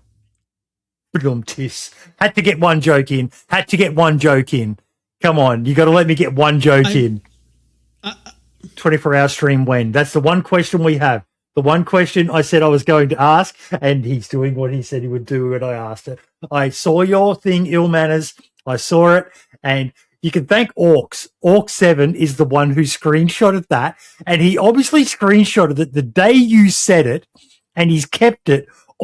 Man, that dude is. Thank God he's a good guy in the community, because if he ever turned his talents to fucking evil, do you think about he kept that one little screenshot of a comment you made in Discord, and then the day that fucking a certain trademark gets launched, bang, he pops it into the fucking Discord. The guy has a fucking photographic memory and knows the sort of. I dread to think of what he's got on me if I ever piss him off. I'm terrified of that dude. For those that don't know, Lad made a comment some time back when someone was asking about DayZ 2, and he said, I am that confident it will never happen. I will do a 24-hour stream if it does. And Orc7, one of the guys who helps me a lot behind the scenes, thank you so much, Orcs. You are a true genius. And my biggest issue is that I'm too stupid to understand half the shit he sends through to me. He sends me so much info, but yeah, he shared that on that day, and it was so funny when it came out. It was like I'd forgotten that Lad even said that, but yes, he did. So 24-hour stream when? There's your answer, folks. I asked him the question. That's all he could say. And again, look at the job title. Look at the job title. He's a junior artist. He cannot say or confirm. Yeah. That weather in Sakal is interesting. I really do love the weather in Sakal. Yeah. Okay, so what does a junior artist actually do day to day on DayZ? A junior artist, day to day, they have various tasks already, like various tasks assigned to them from the art lead. And then they have to do their research referencing based on those tasks, depending on what they need to do. If it's to create a new asset, then they do stuff like that. They are supposed to seek guidance from regulars. And is there an example of something you've made recently, which I imagine would be something you can talk to some extent about, to give us a case example? Something from one of the last updates, an item that got added, or the prison clothing garb that's coming. No. So for a little bit of context, I'm not a character artist. So there's actually different levels to just being an artist. Oh, okay. So prop artist, hard surface artist. You have character artist. Winstride is a character artist. I'm an environment artist. He's and damn good at phenomenal, like goddamn. But I can talk about the bunker extension for 129 because it's on experimental. So, yep. That was involving a lot of research and referencing into the functionality of this kind of structure, the visuals, to the point where we even went to a real life one. There's two different ones. There's one which DOJ goes to, and he went there with Sour Sweet, I believe, and not to Tizzy, but it was a different one. And then there's the museum, which is where I went to, and taking pictures, getting, like I said, those references, trying to figure out how everything blends together. Functionality and obviously mainly appearance. Junior artists, they tend to need to seek guidance from regulars and seniors for ways to develop their own skills. Like a regular artist, they're kind of like, you're given the task, you can work on it, no problem. A junior, they may need some additional guidance because they might not know how to do something on a technical side, both in skills or engine-wise. So that was me. I did the bunker extension. I proposed the idea. We tried it out. We kind of liked it. And then there's some other stuff collaborating with marketing, which we'll go into once 129 becomes stable. If 129 becomes stable, no, I'm joking. But that's one good example once Badlands comes out, I'll be able to talk about a whole bunch more. A whole bunch more. But that is one of the latest update-wise stuff that I've done. I'm really personally hoping, and again, I don't want an answer from you, but I'd love to get it on the record. I'm really hoping that a lot of the items in the base game get an overhaul to better fit the sort of landscape that Badlands is going to be. You know, that we're not seeing, tin pork, for example, or something like that, but maybe even some, Arabic labeled items and stuff like that. Overhaul of all the clothing, so you can find some more traditional clothing for a desert sort of environment and things like that. That's what I'm hoping. It's completely fair. I mean, I will say that. Like plus Badlands, that's one of the things that let Takistan down. Those structures just weren't optimized for DayZ standalone. And this is the thing. There's only so much I can say about Badlands, but what I can say, though, of course, is that comparing Frostline to Badlands, I am much more happier and excited for Badlands than I ever was for Frostline. I had a lot more worries. Well, you've also been involved in this from the beginning. Even when I first started with Frostline, I was noticing that's a bit a weird decision and stuff like that. With Badlands, it's kind of like everything's coming together, right? Everything's like really blending together nicely. And there's a lot of discussions, and it's going to be really good. It is going to be really, really good. Personally, I've said this before, but I'll say it again. I do think a desert map is almost like, the car was hard, we could do it harder. It's a bold choice, Cotton. Bold strategy. But I'm excited for it because we don't have a desert map that is on the scale of what Namolsk is. Like we said, the main one everyone knows is Takistan. And it's pretty... It's not bad. I played it before and kind of enjoyed it, but it's also pretty bland and boring. And a lot of the assets, as different as they are, they just don't look good when you get to them. I hated the DayZ mod port of Takistan. I despised it. I tried it like a couple of times, and I really wanted to enjoy it. But boy, that was the most ugliest map I'd ever seen. It was just awful. Absolutely awful. You need to do an Australia one and just make it full of fucking deadly animals. Like, oh my God, why would anyone want to represent Australia? What the fuck, dude? What the fuck? They should make one. And that's enough of this interview. I'll see you next time when I get on someone decent. They should make it based on England. You could nuke it, but nothing would change. It would be exactly the same shit. Oh, yeah, the weather would be fucking amazing there, wouldn't it? 5 minutes later, wind, 2 minutes later, sun for like 30 seconds. Let's go.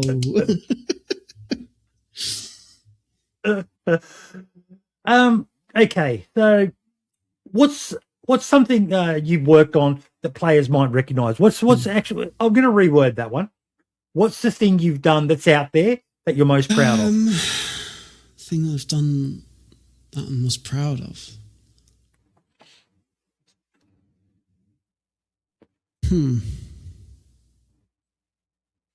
I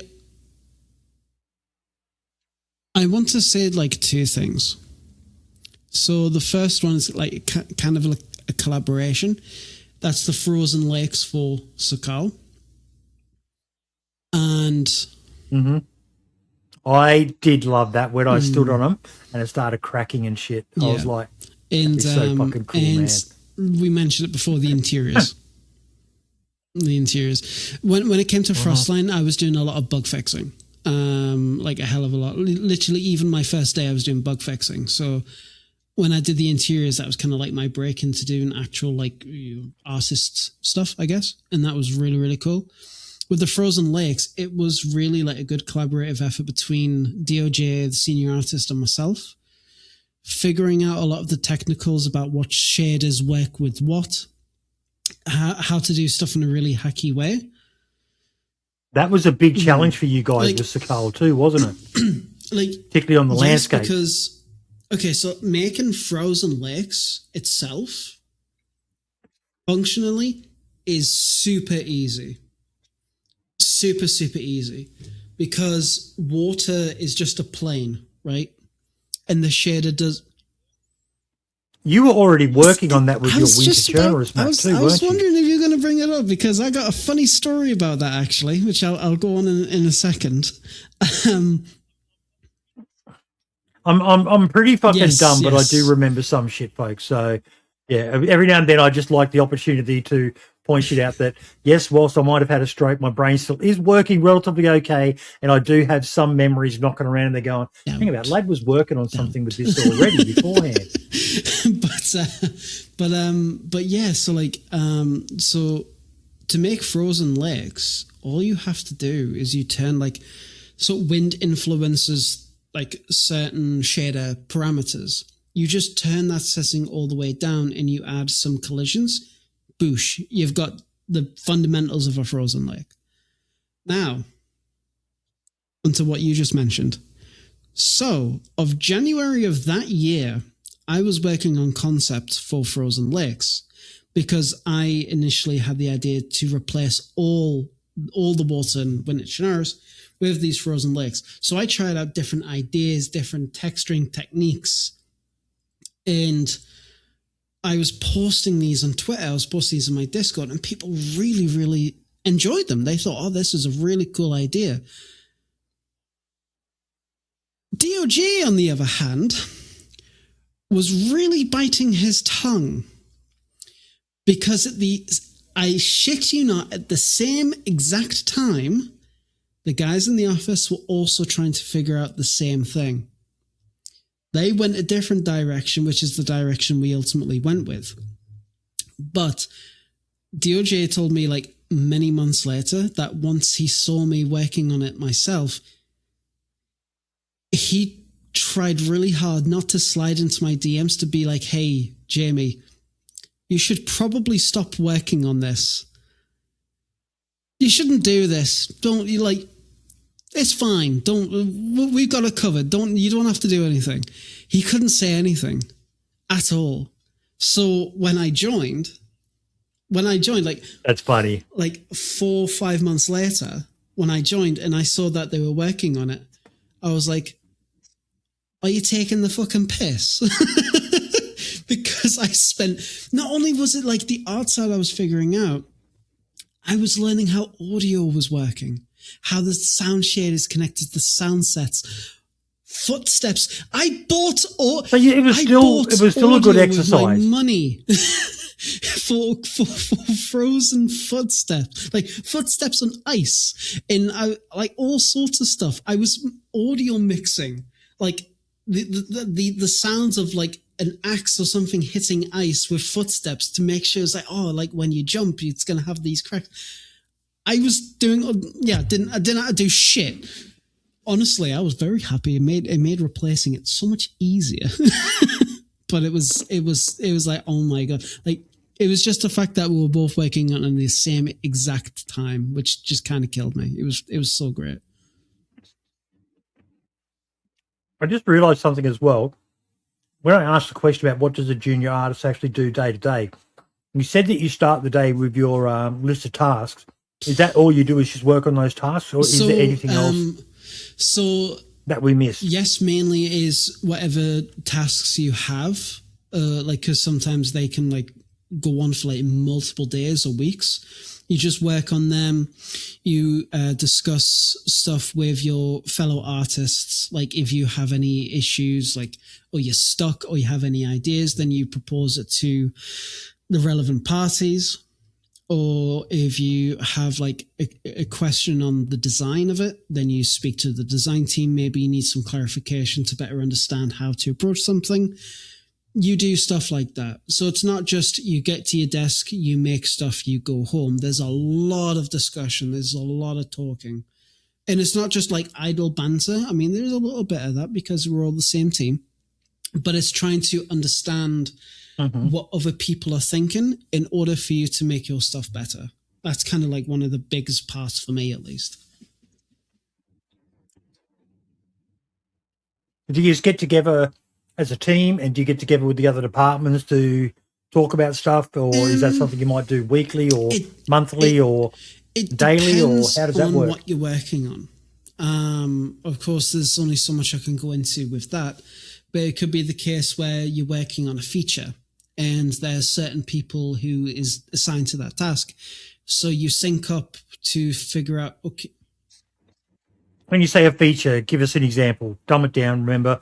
Treat me like I'm a... No, as in a hypothetical example. What would be just a considered game, a feature? a brand new gameplay element that players interact with. Okay, yeah.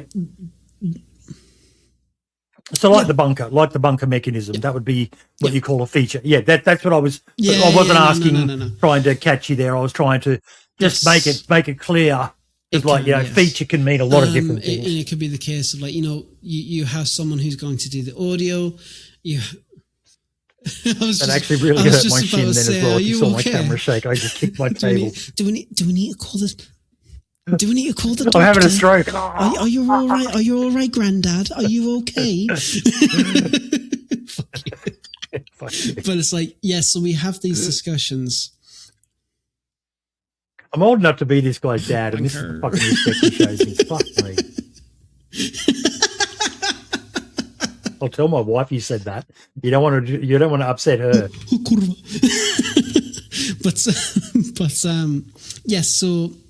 So you discuss these kind of like rules, and you figure out the overall purpose design of this like gameplay element, this feature, and then you go off and you work on it. And if you need to clarify, you discuss that. And sometimes it can take no time at all. Sometimes it can take quite a lot of time, because it could be the case that the feature is relying on you, or it's relying on someone else. So you have to kind of really figure out how best to approach it. For seniors, but this is actually probably a good one to maybe as much as you can say as a case example. Did you do any work on the bunker of Sakal? Not when you joined the team? No. When it came to what came out in the first release, I didn't touch any of it. Actually, no, tell a lie. The only thing I did was the interiors for each room, the loot rooms. That was it. Yep. And how does that process work? Because obviously you're working a bit hand in hand with DOJ and the environment team. So you guys are liaising quite a bit on that? That one, not specifically, no. If anything, I was actually discussing a lot more with the design team, because we were trying to figure out, okay, each room needs to be unique. What do we want to see in each room? How are these rooms furnished in this way? Why are these rooms furnished this way? Because the real life one, they're empty. The only thing that are in the loot rooms is the warheads, right? So we have to repurpose what the original function is for gameplay. And obviously everyone knows what the whole overarching like gameplay thing is in the loot run for that. So it's to try and make it interesting and to try and make it work. And not only that, we didn't want players to just go in and out. So we even wanted to like plan out a route. So like the medical room, you go in and it's like kind of like diagonal to get all the way back. Then you have the armory, which you've got the center wall there. So you have to go all the way around. Then you've got kind of like the command room, which is like this big area. So you can just kind of look in and do whatever. And then you have the other one, which is just kind of like a mess. It's also the same philosophy as the command room. You've got this big wide open area, but it's a bit more clutter. So you have to be, I wouldn't say necessarily more careful, but it's these kind of discussions that you have to sit down, you have to decide on. And you go through so many iterations. It's not just the case of the first idea that you have works, because when you do a play test, it could be the case of, one, maybe something just doesn't feel right. The collisions are a bit wrong. The space isn't right. Or maybe just the flow doesn't flow, right? It's not like a really, really good flow. So you have to go back and redesign it. And this is kind of like a difference between developer and as a modder, because as a modder, you don't really care usually. So you just do it. And whatever sticks. You can't as a developer. It takes more time.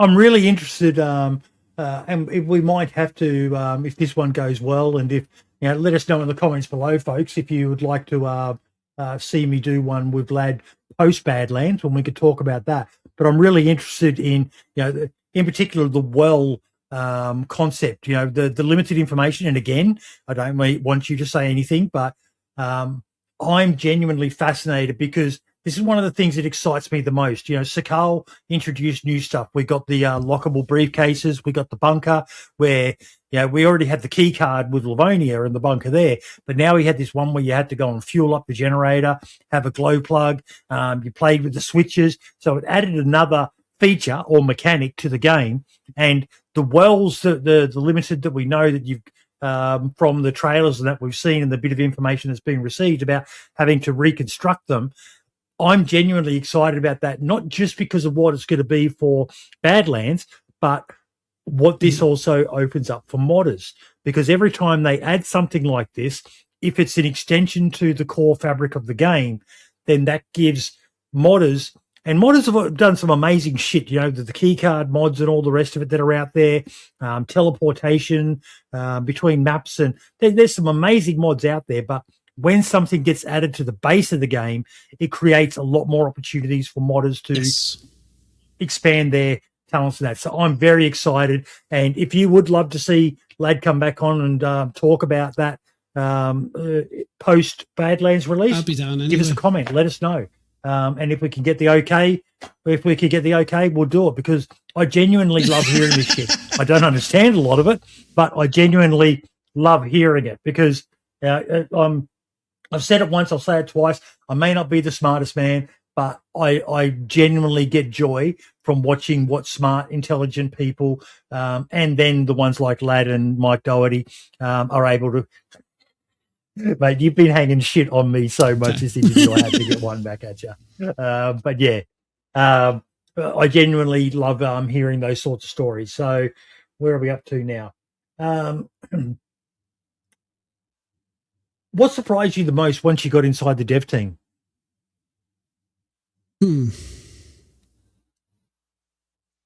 How normal things are. Like, as someone who was never in the industry before, and you start to idolize the team, right? And I remember the first time I met Sumrak, I was like, oh my God, it's him. Like, I was fanboying. But when you start to work with people day to day, you just realize that, one, they're just like you, they're just people, and they're just working on a project, and people just get on with each other. People are they're pleasant, but they also really think about what they are doing. Like, it's not just mindless, right? It's not just us, another 9 to 5, just get home for the weekends, whatever else. Is that people actually, they really give a shit. They really, really do. They're really passionate. Yep. Like, they're normal people, but they're really passionate about the work they do. And that's one of the things that pisses me off the most when you hear some of the negative Nancy's, the naysayers, and, these people don't care. No, man, a lot of them fucking do. Especially now when so many of the team are from the DayZ community. Yeah, Yeah, that's one of the criticisms that when I hear it said, I'm like, yeah, you're just a fuckwit. I'm not going to take anything you say seriously if that's something you can legitimately say and think is even potentially true. It's like, no, that pisses me off. What's harder, modding independently or working inside a studio pipeline? Modding, actually. With a studio pipeline, everyone's kind of like in the same boat. Everyone has their role to do. You kind of know what you need to do, and you are able to get information very quickly, very freely, and you learn from each other, and you bounce off from your team really, really well. Modding wise, you are, especially if you're by yourself, you are every role. You are producer, you are artist, you're scripter, you are design, you are QA, you are programmer, you are everything. And sure, I came from the modding background, but I got a lot more like information from being in the studio pipeline that when trying to adapt into a modding scenario, for me, it's really hard. Because I'm also trying to think, okay, what can I make? What can I make that's unique? And I don't have any fucking ideas. I have nothing. And trying to collaborate with other people, for me in the position I'm in, is even harder because you have people who do actually listen to you. You have people who recognize that you have knowledge to share. But you also deal with people who recognize that and they think you're dumb as rocks. Like they think you're wrong.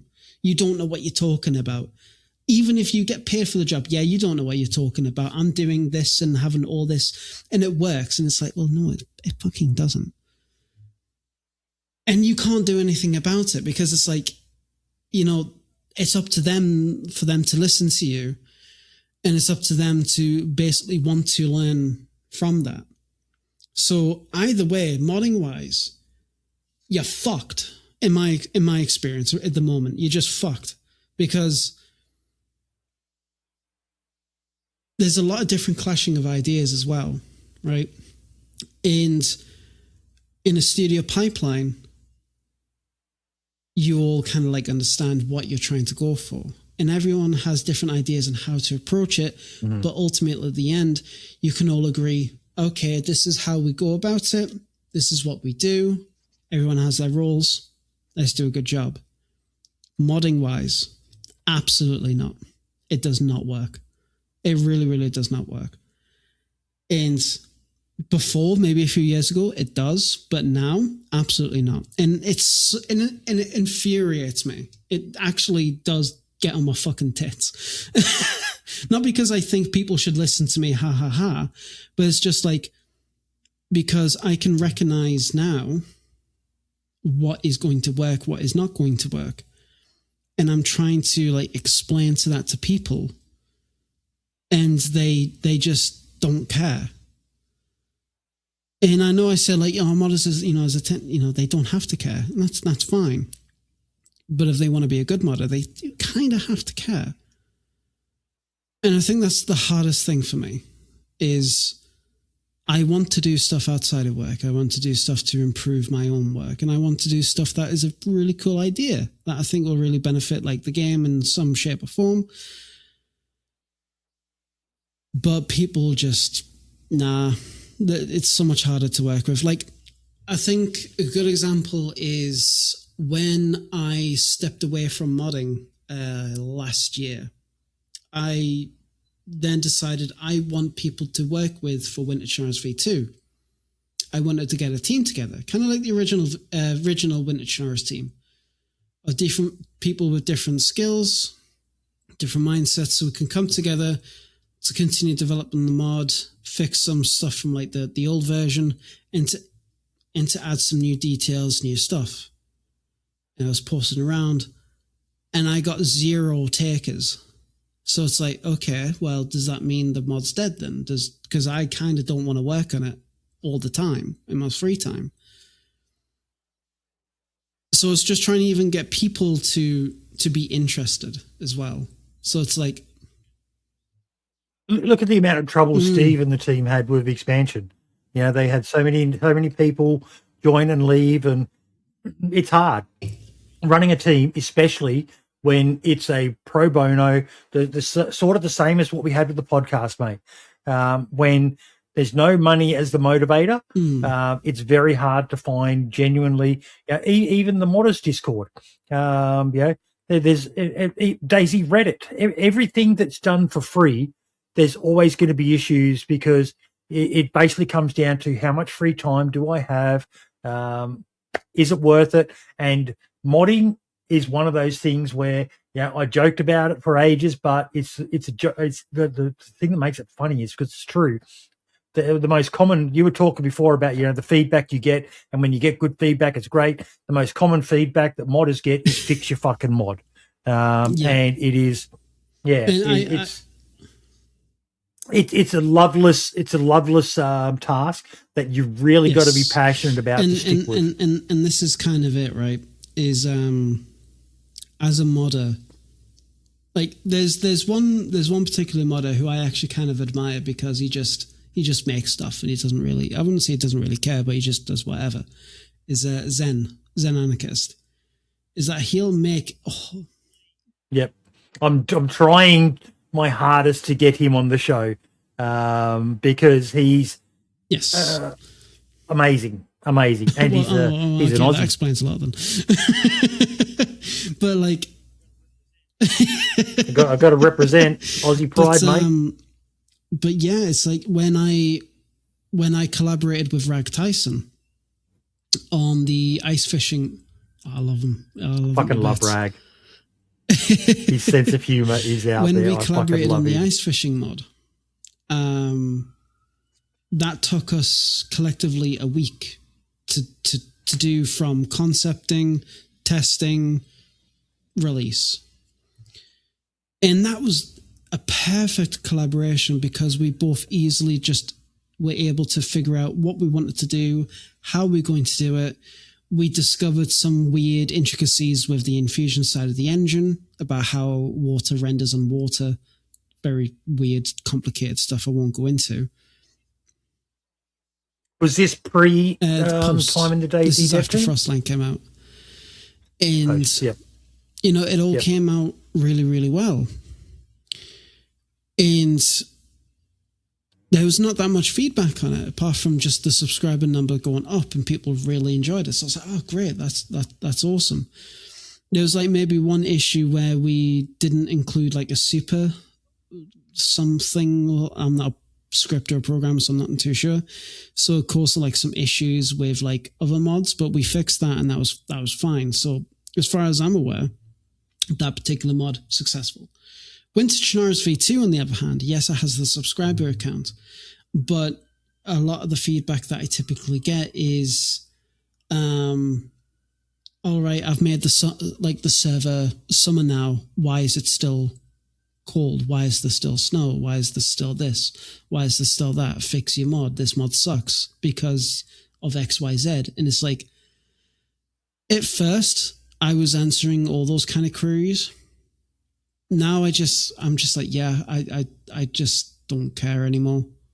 It's not even the case that I don't care anymore. It's just, and you don't have a co-host that you can pass it on to. It's not even the case that I don't care. That's a poor choice of words, but it's just the case of you're burnt out. Yes, I'm still burnt out. Like I have one mod idea that I want to do that I've already made. I just need to publish. And it's an instant death mod. And all that is when you die, normally you just, like, the screen fades out and the "you are dead" flashes up, right? But this mod makes that transition instant. So when you get shot or something like that, you don't see your body fall. It's just instant cut out. And I think I sent this mod to test to DayZ Underground, I think. And it was very mixed. And then there's an idea of like, oh, maybe you could change it so it only happens when you die to certain things. And I was like, yeah, no, I'm not a scripter. I'm not doing that. So it's literally just sitting there on my PC ready to just be uploaded. And I'm like, I'm just going to upload it, probably make it open source, and then let people do what the hell they want with it. And that is like the only mod idea I have. I'm just like, when I do work, I just like to come home. You know, I just like to come home and play Final Fantasy 14 with my friends from England and just, yeah. You just gave me for a question that I don't have on here. Open source versus obfuscation.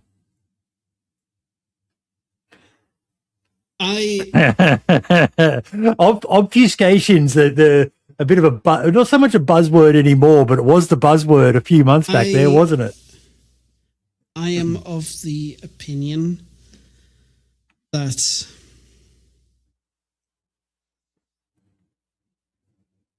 a mod should always be easily accessible by other modders for the purposes to learn. If you're obfuscating your mods because of the negative connotation, does that include ChatGPT?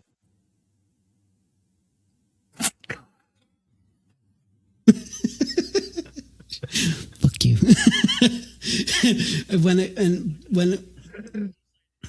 I will say this, mate. I do miss doing the show with you because we had a good chemistry together. It was fucking canny though. But now I have to be a bit more careful about what I say. Fuck. Yes, of course. But the 24-hour stream when? So yeah, carry on. Obfuscation. And unfortunately, it does have a connotation of like, if you obfuscate your mod, you have something to hide. And unfortunately, history kind of leads towards that, right? And especially when it's such an unknown, like this is a topic we talked about many a time on the show, that, you know, I would always be told, no, there's really nothing bad that can be in there. And I'm like, then I'd speak to someone else and they'd say, no, man, there is bad shit that you can put in there. And some people don't know that, or some people don't believe that. And I would always just come back and say, look what happened to Summit 1G. If you can hear the snoring, that's my dog. Yes, he snores like me. But look what happened to Summit 1G's loading screen. Now, all they did was put Summit 1G logos on there, but you can imagine what else could be done. You know, imagine a big streamer who someone's got an issue with, and they know how to do that, and they could get access to that mod. Imagine what they could put on their stream. To have flash up on the there's crazy shit that can fucking happen. And obfuscation, when it comes to a game like DayZ, and I've said before, I'm all for modders should be able to make money if they wish to. If there's someone who can make something that's worth someone spending money on, hey, let the market decide. And if someone wants to make a free version, great. But for them to be able to make money, they kind of have to obfuscate it a bit, because otherwise people will steal their idea. But there's no right or wrong answer. It's such a complex area, isn't it, mate? Like, at all.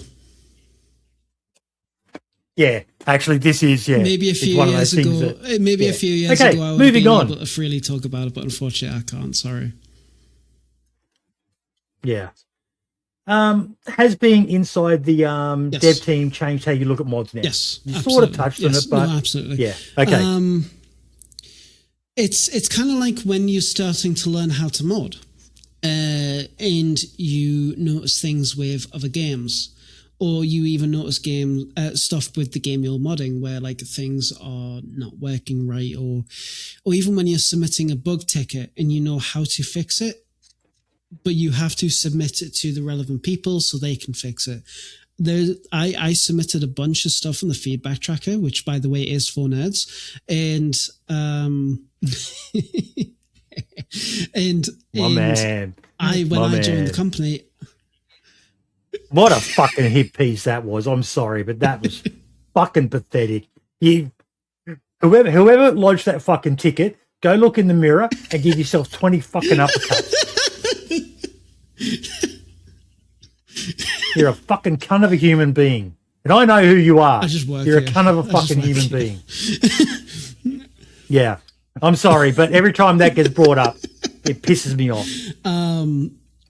But when I joined the company, I ended up fixing all the stuff I submitted, which is kind of funny, actually. But when...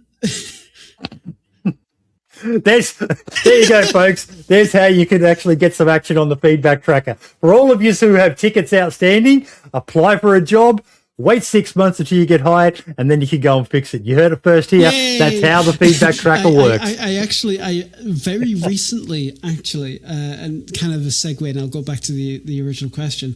I got woken up by my phone buzzing late at night, and it was an email from the feedback tracker because somebody has submitted a ticket about a normal map being used for some other thing in an RV map, which it shouldn't be used for. And they pinged me directly, which now means I've been automatically added into the thread. So if anyone makes a message in there, I get notified. Oh. And not only that, but they were talking about it in the Discord, in the modders Discord. So I was getting the emails. I read them, so I was pinged, and it was like, lad knows what to do.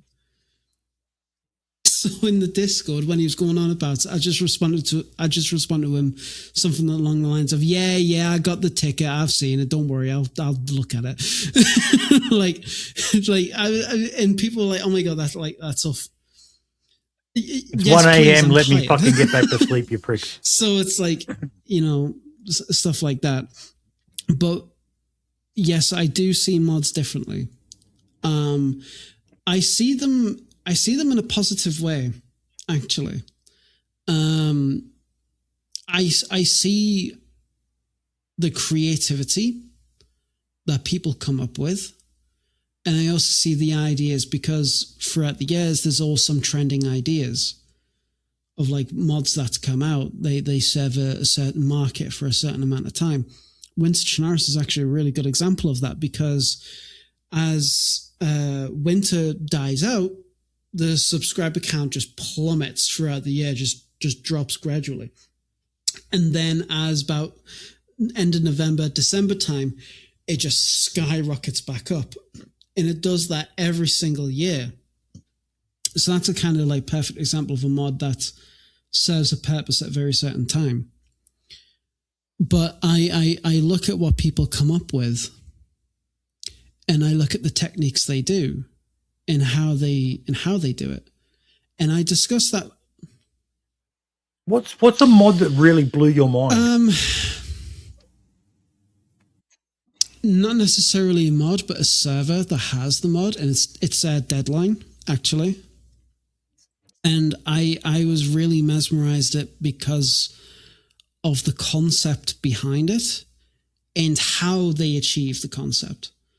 Like the rocket, for example. Like, they allow players at least once a month, if they want to wipe the server, they have to do this whole journey, this whole route, progression, whatever, to do it.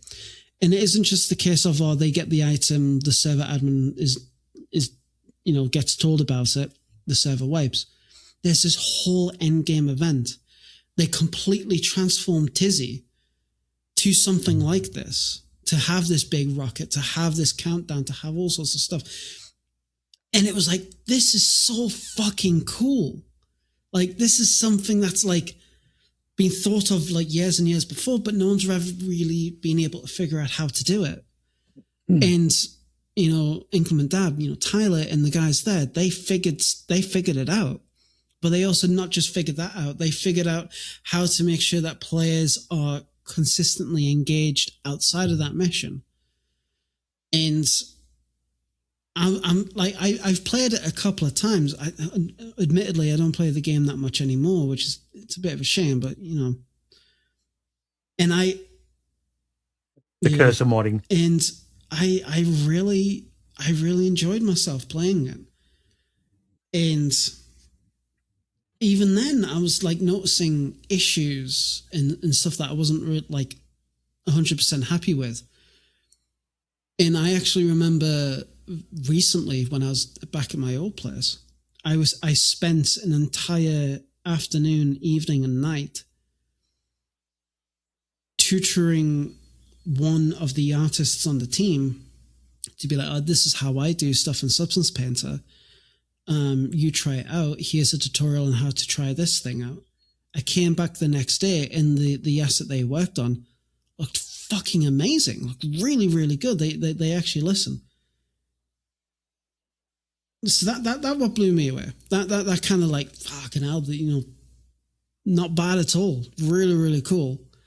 But that's the one that for me that blew me away was I don't know if you remember me showcasing this one, but a mod that they installed on DayZ Down Under that they self-made, and that was the mining one, where you could create underground bases, and you placed basically a small bunker opening, and then you sport underground and you use a pickaxe and you just mine your way through it. It opens up the next section and mine, and you could add electricals and add gates in there and everything. I just thought that one was amazing because a lot of people have talked about how you do it, but this one being able to design a custom underground labyrinth of walls and that, but there's so many. There's some truly amazingly talented people, and when you consider they're working without the inside knowledge behind the scenes and some of them are truly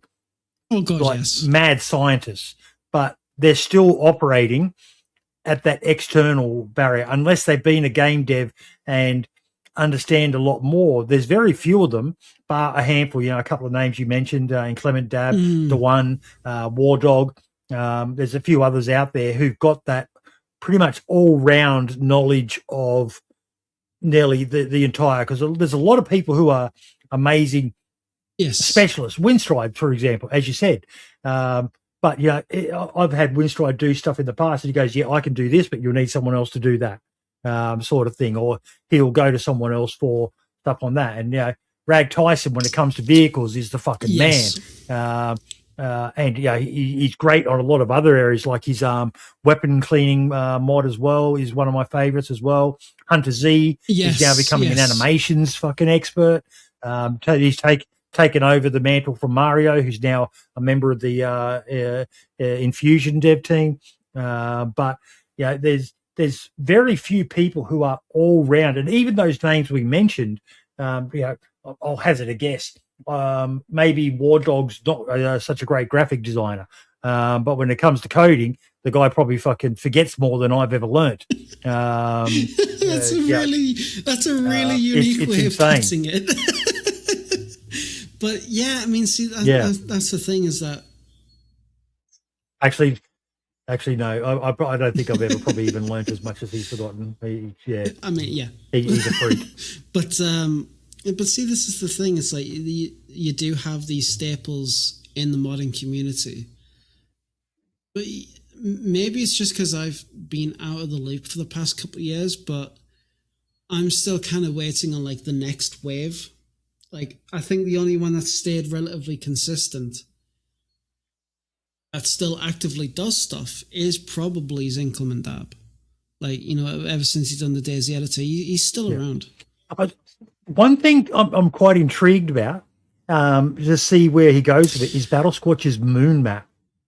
That one is something ambitious. I'm genuinely interested because it looks like it's something where he's using the DayZ engine, the DayZ base, and creating something very different. So I've been watching that closely to see what happens with it. Like I saw his cheeky little tweet the other day, where he took a picture of a player on the moon, watching the Artemis. And I was like, that's pretty cool. That's pretty cool. I'm very curious, and that's what people have got to remember. At the end of the day, you've got this base engine, and come up with something. But unless you have that all-round set of skills, it's fucking hard to do by yourself, isn't it? Like your Winter Churnerus. If anyone would like to help with that, please reach out to so Lad. I can completely ignore you. Haha, I'm joking. Please, I want a team. I'll have his links to get in contact with him, Twitter and shit like that in the description of the video, folks. So yeah, if that interests you. But yeah, it's like I do have a lot of respect for terrain modders, actually, because the terrain tools suck. Mm-hmm. They really suck. They are not stable. Bulldozer and bulldozer, but actual terrain builder itself. It's just really, it's so archaic. It's awful. How anyone can do anything good in that is beyond me. Dab helped a lot with that with his mod, though, didn't he? No, terrain builder is not used outside of actually just making terrain. Yes, I know his right. for editing maps, isn't beast, it? Yeah. Yeah. So I have on and off been keeping up with the moon map. At first, I thought it was kind of like a joke thing. Like, we're now going to the moon. It's like, okay. And then I saw more posts come out from him about it, and I'm like, okay, this is interesting. This is kind of a brand new interesting take. Yep. And it might not be your cup of tea, but I'd love the idea of something radically different. When it comes to, we've had medieval maps and that, medieval worlds and that. So why not try something a bit to land here with wacky? Mosque, so let's go a bit closer to home. But it's like, good point. Yeah, Banov's got something like that too now, doesn't it? This is the thing. It's like sometimes, every now and again, modding wise, you just need something radical to really like just stir the pot, because you're going to have periods where mods are going to be a bit stagnant. They're like usually the same thing. They're for a server, for da-da-da-da-da. Well, he's probably playing with some mechanics as well, like gravity and shit like that. Really that are going to be in trying out if he actually figures something out to do with that. Yeah. I can't wait to moon jump. I want to do a 360 moon jump with a fucking Mosin, dude. Let's go. I just want to see if there is a footstep on the moon. That's all I really want to see. Oh, yeah, yes. We'll see. We'll see. Now you answered this, but you said you still do play it a bit. Do you still play DayZ the same way now that you're a developer, or has, sometimes when something becomes your job, has it taken a bit of the fun out of playing now that you're looking at it with a different eye? Especially, I'm going to guess, when you're looking at modded maps, like the official maps. Okay, I could do something about that. When you're looking at a modded map, especially if it's got custom assets. I know what I'm like when I watch a war movie, mate. So don't ever watch a war movie with me. I'm a fucking cunt to watch it with. That's fucking bull. Fucking. I don't play the game as much as I used to. I do not. Mm-hmm. Barring an upcoming 24-hour stream. I don't play official because, quite frankly, I've played enough of that during the past 10 years. If I play modded, it's usually with maybe a couple people from work, because I feel more confident in talking about various stuff with them than I do with people. You've got to be outside careful. Of work. If I do play with people outside of work, it is usually a one-off. If I have like the motivation, and it's not because I don't care about the game. Like, if I didn't care about the game, I wouldn't be working here, right? I've been following the game for like pretty much half of my life at this point. It's like when you get to a certain point in your life, you have like an obsession, right? It's either World War II. How old are you? 30 in September. So it's like, you get to a point in your life, and what is going to be your obsession? Is it World War II history? Is it going to be video games? Is it going to be whatever else? Mine is DayZ, right? Mine is specifically DayZ. But I can't play the game because I notice, especially modded stuff, I notice things. I don't get the same enjoyment into. Yeah. Yes. You look at it with a different eye now. I try to play. Like, if I do have the motivation, I really do try to play the game. I'll pick up like a server that I used to play, and I'll do that. If I do play the game, it's usually like something like Namalsk, or maybe like a modded Livonia or something like that. Yeah. I don't like playing on like Banov. I don't like playing on like pretty much anything else. It's usually Namalsk is the go-to. Just because I fucking adore Namalsk. I really, really do. I've got some really good memories of that. What I'm going to ask you a question then now, as a former modder and now a game dev. Namalsk is an anomaly, as you said. It's pretty much an existing map that got reported with just a few minor changes. No bloodsuckers. But other than that, it's pretty much the same as what it was back in the mod days. What do you think is the success to why Namalsk is such a popular map with the DayZ community by comparison to most other modded maps out there? Is it the Sumrak effect because it's Sumrak and Sumrak is God tier? Or no, is it just... I don't think it's got anything to do with that. I think it's more so Namalsk caters to a multitude of different types of players. So it caters very well to the PvP side of players because the map is so small. Where you spawn is so confined. Few well-designed choke points and where you're more likely. And also for the hardcore players, the PvE players, like it really caters them really, really well. But here's something that people seem to forget. This is actually the third iteration of Namalsk, not the second. Namalsk, if I remember rightly, was first iterated back in Arma 1. And then a version was created in Arma 2. And then we had DayZ. So the game has actually had a lot of different iterations, a lot of different ideas, and was finally realized fully in DayZ. So a lot of times actually went into the thought process. And the Namalsk has an incredibly satisfying mission. It has a very satisfying end goal. And it's very intricate. And I would argue that Namalsk, in certain regards, is actually setting a mark for other modded maps, but for official. Because with Chernarus, the bunkers have been added. It's not just that, but it's like with Chernarus, what is the end goal? Which, by the way, hasn't changed.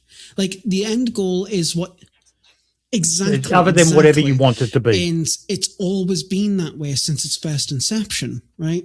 For DayZ specific reasons, right? And then Livonia came out, and it tried the same thing, but it didn't work. Like, you know it. I hated Livonia when it first came out. When you and I was saying, you go south of the river, there's fuck all to do. Exactly. Whereas I think there's a lot to do, but I'm a weirdo.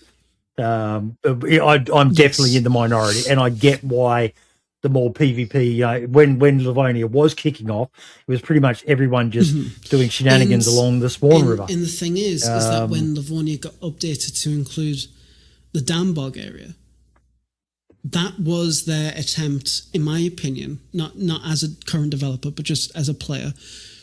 That was their attempt at creating or adjusting a map to have an end goal, to have a reason for players to do this kind of mission, right? Because a lot of modded maps, they also starting to do it, right? The first modded maps, they were kind of like just, you go to... It's kind of like a go-to. You have to have one now. Kind of that standard. And I think that's how like the player base in the past... Which I'm still on the fence on personally. But see, this is the thing. It's like you can't just have a map that has an end goal. The map also needs to have good other stuff, which in my opinion is why Sakal kind of doesn't work, which will kind of... I'm going to make a confession right now. I have not done the bunker on Livonia. I have not made it to Atlantia on Namolsk. I don't think I've done anything on Deer Isle. And I've done the bunker on Sakal. That one genuinely interested me. But part of the reason why is Livonia, from what I understand, you need 2 people, and I generally always play alone because nobody likes me and I have no friends. Namolsk is, I've actually avoided, to this day, I still don't fully understand how you're meant to do it because I've avoided watching videos on it, because when I do get the bug to go play Namolsk again, I want to try and work it out myself in game.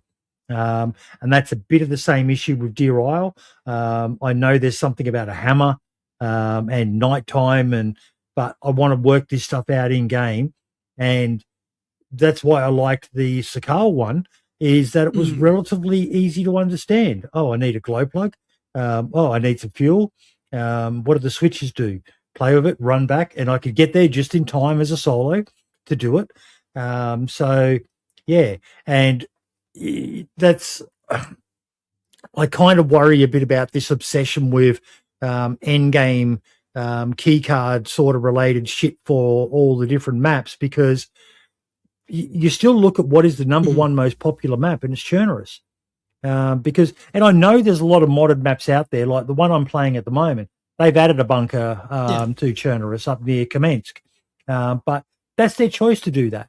The reason why Chernobyl is because as much as some people do want some sort of mission or goal, you know, how many times do you see feedback on DayZ being, well, I bought this game, but what am I meant to do? Whatever you want, bro. That used to be the beauty of the DayZ, is that you could do whatever you wanted. Now, when you have every single map having a mission that's central to it to get the coolest loot or whatever, it's kind of taking away a bit of the magic of what DayZ was for me. And it's maybe it's just because I'm a weird cunt, but I don't feel an urge to go do a lot of these quests. I just like to wander and roam. Yeah, I mean, that's it. Like I have done the Lantia quest once, and that was with a group of people, and that... I'm sorry, I had jumped through the orb, and I ended up on the ice. I think that was even before he'd done the full, and because I wanted to do it once, and I was like, okay, and now I'm going to die out here. That was cool. I made a little video of the experience on it on my second channel. But I did love seeing someone drive a car into it. I thought that was pretty cool. Yeah. I forgot about that. Oh my god. I remember weird shit. I can't remember how to code fucking Jason, but I can remember someone drove a car into the fucking orb, which was a master fucking... here's another little thing I wanted to say about Namolsk. I think part of the reason for Namolsk's big success this time around was it was a collaborative effort. And the 3 main people from memory were obviously Sumrak, Pelkiana, and Inclement Dab. If there was anyone else, I apologize, but they're the 3 main I remember. Pelkiana created the snow ball stuff and the igloos. And Clement Dab did the orb and the event. And the event was truly magical. Even if you don't do the event itself, the actual event occurring is literally one of the most amazing fucking things you will ever experience if you've never played it and you don't know what's coming. And fucking Brimstone ruined it for me, the bastard. I don't think so. Were you on the show for that episode? Oh God, I was so... You showed me this video and I'm like, oh, what's this? It was live in the show and I went, man, I was trying to avoid this stuff, but that is so fucking cool. And even when I did get to go in and have it happen to me, oh my God, it's the coolest fucking experience. Amazing. That was groundbreaking at the time. There was nothing like that in DayZ. And that's sort of what we were talking about with like what Battle Squatch is trying to do with the moon map. they did something that people didn't know could be done. And yes, they had the lead dev at the time. Actually, I don't know if Adam was the lead dev or if he was still senior environmental artist at the time. I'm not sure. But either way, they had someone who had a little bit extra, but you could still do amazing shit. And trust me, the devs, if you reach out to them and you're of a good enough standing in the community, they will give you some advice and work with you a bit to help you realize your goals. They're not a fucking standoff bunch like that. So, yeah. Pardon me.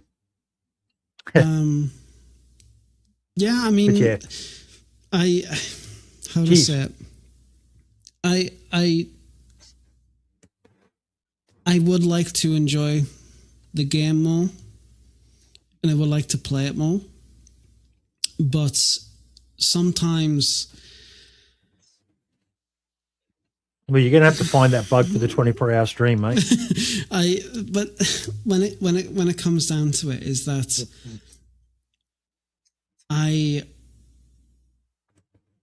it's not even the case that I don't enjoy playing the game anymore. It's just that everything I set out to do in the game in the past, 10 years or so, I've done. I've done everything I want to do in the game. So now all I really want to do for the game is to work on it, to improve on it, and to add my own flair into it.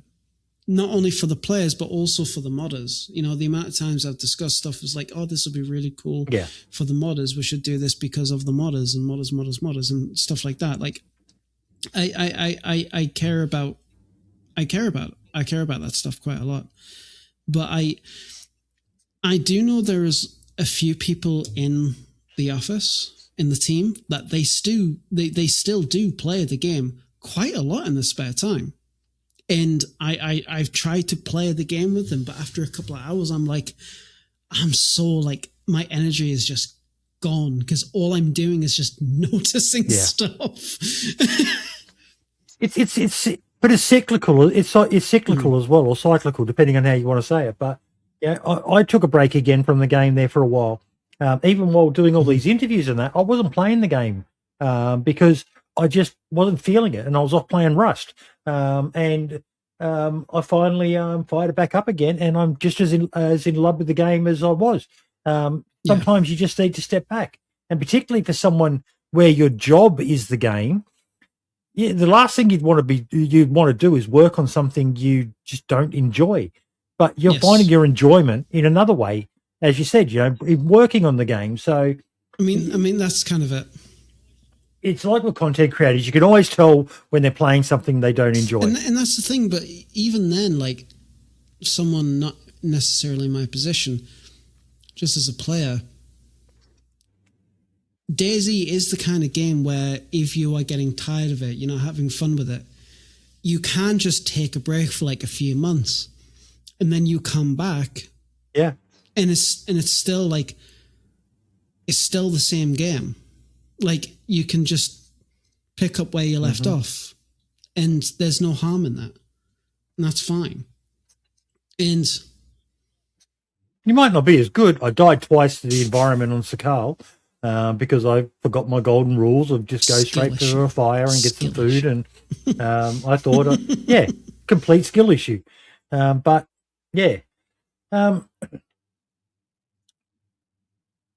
Can anyone realistically become a DayZ developer? I mean, I did. Somehow. I mean, it took 4 years of learning how to do all the skills and everything like that. How many modders are there on the team now?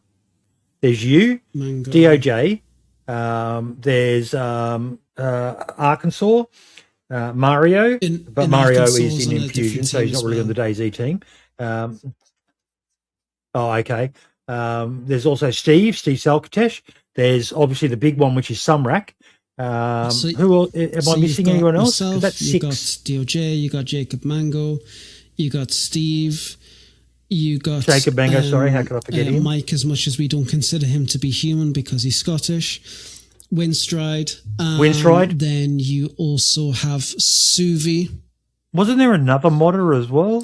A new one, Suvi. Jax. Thank you. As well. Yep. And then not a content creator. Sorry, not a modder, but a content creator. You got Marks. Yep. So that's seven people who've come from creating content for the game. Did you say Sumrek as well? Because that would be 8 then if you didn't say Sumrek. Yeah, okay, so 7. And this is the thing, and that's a small portion of the team. That is a significantly small portion of the team. And the thing is that I wouldn't say we have like a unique mindset in how the players or the community is, but we do have a helping hand with that. And I know some of us, including me, can get a bit frustrated about when something is being decided on or something happens, and it's like we need to think about the players, or various stuff like that, and this kind of leads into, I think, like a question we'll be talking about later, is like when people think that we don't care. It's like, no, we really do care. If we didn't care, we wouldn't be there. Well, let's talk about that. So, what do players get completely wrong about the devs? That's pretty much it. That, like, people understandably don't know like the full procedure and how things work in game development, right? If it was just a case of, or we'll add all these features that the community wants, and maybe it would have been done, but we have to think about the community as a whole. And we also have to think about how to achieve those goals and how to approach it. Because when we do add stuff, or when we do work on the game continually, immediately you get a 129 situation, right? And that is frustrating for the players.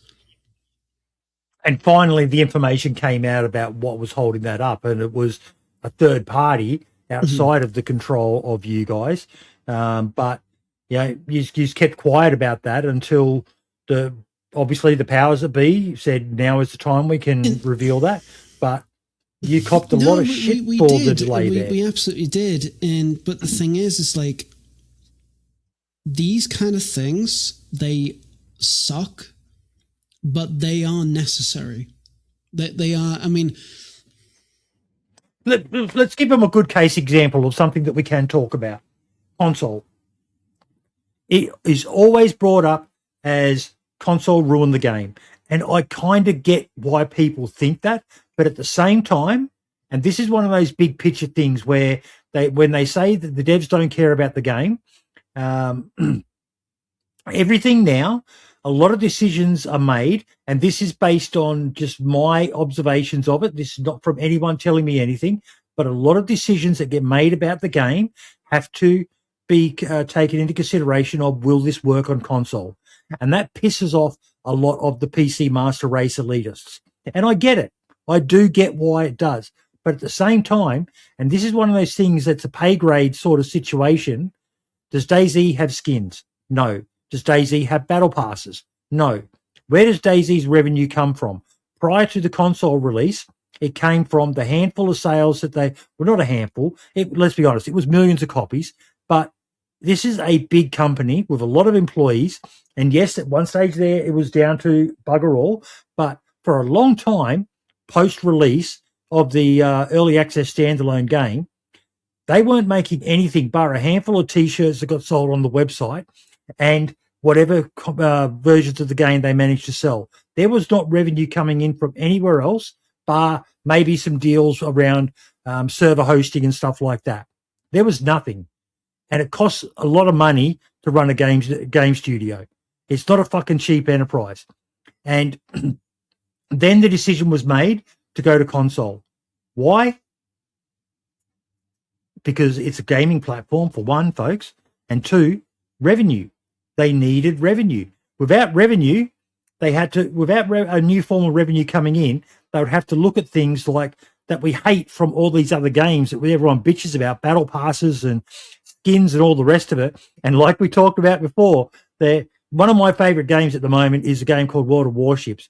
I love the game for the mechanics of it, but the fucking skins in that game, my God, I feel sick when I fucking look at them. Anime fucking borderline hentai fucking bullshit that all the little simp boys out there fucking will fork over big fucking dollars to play in their little weeaboo fucking, I don't know what I'm throwing out the handful of words I know, but yeah, it's disgusting. Even look at PUBG now. Look at some of the fucking skins and weapons in that game. It's like, what the fuck is this, man? But it sells. And there's a lot of easy money to be made from that sort of shit. So would you rather take a few hits here and there, or they're going to have to jack the price up to something that no one will buy, and then they're going to lose even more of the player base, or take a few hits on the of what the game can be, and a good steady source of revenue coming in. And now they're doing some more merch and stuff like that. But we've had 2 paid DLCs in this entire time. Livonia and Skull. Over the years, the dev team has changed numbers and changed hands over like the past 10 years, right? And like the current team, you said the team's the biggest it's ever been now as well. Yeah, that's a lot of money. Like, and yeah, like, you know, we are passionate about the game. We do want to make it the best we could possibly be. Heck, even just as an artist, I think about very hard about not only does how the team sees the visual fidelity of assets I create, but how it'll be received by the players, right? Because I know that one big issue people say is the game still looks like it was in the 2010s or even earlier. And unfortunately, they are right, because the game has such a distinct visual quality to it that you have like a myriad of assets dating back from Arma 2, Arma 3 to obviously DayZ. And they are all completely different qualities. And that is done for a myriad of reasons. I can't really go into much more than that. But it's even stuff like that. Sure, it's like in an iconic... Well, it was something that I discussed in the Tales interview with Tales. And I think we discussed the idea of skins and that, because I'm open to it, provided it was done tastefully. And that was something he explicitly said, that it's something that they had considered, but how do you do it in a manner that sticks with the core aesthetics of what DayZ is? Now, we know that there are some mods out there, like we talked about with the anime one, and there's some, you see some servers where people are running around in pink fucking Dayglow and all sorts of weird stuff. And hey, if that floats your boat, you fucking go for it. But the core aesthetic has always been a gritty, I think when you Google DayZ, a gritty, yes, post-apocalyptic vibe. Not a fucking shiny singing, when you think all of happy DayZ, fucking... You do already have something in mind. And that's what we try to keep up with. Right? Sometimes we can have a little bit of fun with it. Like, for example, when we unveiled the motorbikes and the masks as well. Like, when we unveiled the motorbikes, we had like the 2 trailers. We had the one where it was like, doing the thing. And then the second one was actually riding it. Like a bunch of the people were like riding the bikes, and it was a very arcadey rally type video. It was very fun. It was very loosey goosey, and and people even took issue to that because this is against what DayZ is. But it's like, it's just a bit of fun, right? And people were genuinely thinking, look at Scotty's Valentine's trailer he did that time. With the weird, I fucking loved it. I thought that was just a really cool art choice. But see, the thing is that when stuff like that is shown off, you do get a subsection of the community which genuinely think that the game is getting tucked in a direction which is against what DayZ is, and it's just truly not the case. Like, we don't want to turn DayZ into one of these arcadey, like bullshit kind of like games, right? DayZ is very set, in my opinion, is very set on a very specific genre and a very specific style. And we have no exactly. And that's what makes it hard to market. But like we all know, yeah, especially in the team, we all know what we want to do, and it's not easy to do. And that's why we kind of like all band together. We all work on this project because we all have, even people who are like new to the team, they talk about how they used to play the game way back in the day, and that they're really happy working on it. And it's like, that's awesome. Like, you know, good on you. And we have new people, not because it's a job, but because they actually care about the game. They care about what it shows off. And you know, I do traverse like the subreddits, like Twitter and Facebook as well. And you do see a lot of comments, which is like, oh, the devs don't care. The devs, the thing is like, no, we do really care. If we didn't care, you know, it would show. It would really, really show in the game. And it would show in the ways of like, the game would be in a much worse state. And yes, right now with 128 to 129, it is rough. It has been an absolute uphill battle, especially for like other people in the team. For artists, we've just been kind of like doing our thing, right? But for everyone else, it's been really, really tough. And, you know, hopefully we'll be out of the ringer soon. Hopefully, really, really hope that we are. But all of this is like, it goes to prove that when the shit really hits the fan, we could have just said, yeah, we don't care. We're just going to steer the boat straight on course. But no, we were like, we recognize that stuff is not working out well. The game's in a bit of a rough state, to say the least. We're going to take the necessary measures to make sure that it can be as good as it can possibly be. Unfortunately, that means some of those decisions might not be what you want to hear, like the AI rework. It's like, and sometimes these things do take their time because of one reason for another. And you can absolutely guarantee that we just want to get 129 out the door. We just want to make sure that this update gets out.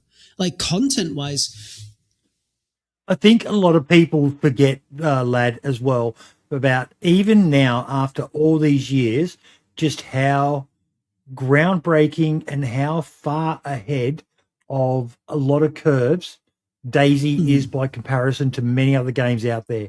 Like, this is part of the reason why every now and then I'll go and take a break and I'll play something else, because something else catches my eye. For the last year or so, it was playing Rust, which I genuinely enjoy.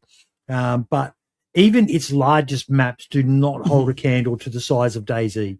And it's a more arcadey. The graphics are really good in Rust, but it's more arcadey, more just around shoot and loot and, you know, a few puzzle rooms, which is obviously, you know, kind of maybe inspiration for the stuff in DayZ and that as well. But find me another game that is on par with DayZ. You really can't. You know, you've got Deadside, Veins looking all right. The guys who broke away from Dead Matter, they're doing some cool stuff, but look at how slow their progress is as well. And then the games that you could argue are kind of ahead of it in graphics, you know, PlayerUnknown's Prologue and that's a single player game. Or I think you can maybe collab with friends or something. I'm actually really interested is Road to Vostok. Yes. But again, that's a single player. And I actually fired that up again the other day, and I'm really impressed. I've got an interview with him. If you search through my catalog, you can go back and see that with Anton. And that's the great thing with that is that's something that one guy is doing, and that's why it's taken so long. I think he is getting does contract some stuff out, but that's been going a few years now, and again, it's a bit of a novel idea, an extraction shooter, but a single player one. Be cool. That's kind of cool. permadeath. It's an amazing concept, but people have got to remember that just because they can't do what you want them to do doesn't mean they don't care. One thing you can say for sure about the DayZ community is that there is not a single thing about it that everyone agrees on. That's always been the case, and you know And I know a lot of my views are minority, but I have my views. In the past, historically speaking, when those ideas could not be kind of melded together or anything like that, and they split off, what happened? PUBG. Rust happened. Because they didn't I wouldn't say they didn't necessarily like what DayZ was becoming into, but what they wanted DayZ to be wasn't what it was going to be.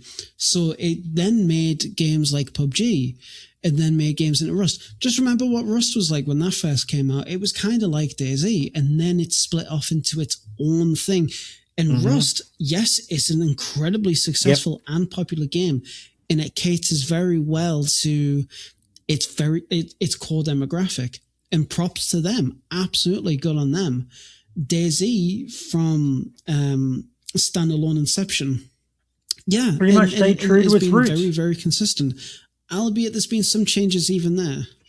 Even if they haven't brought in helis or fucking McMansion bases like so many of you wanted back in the mod day.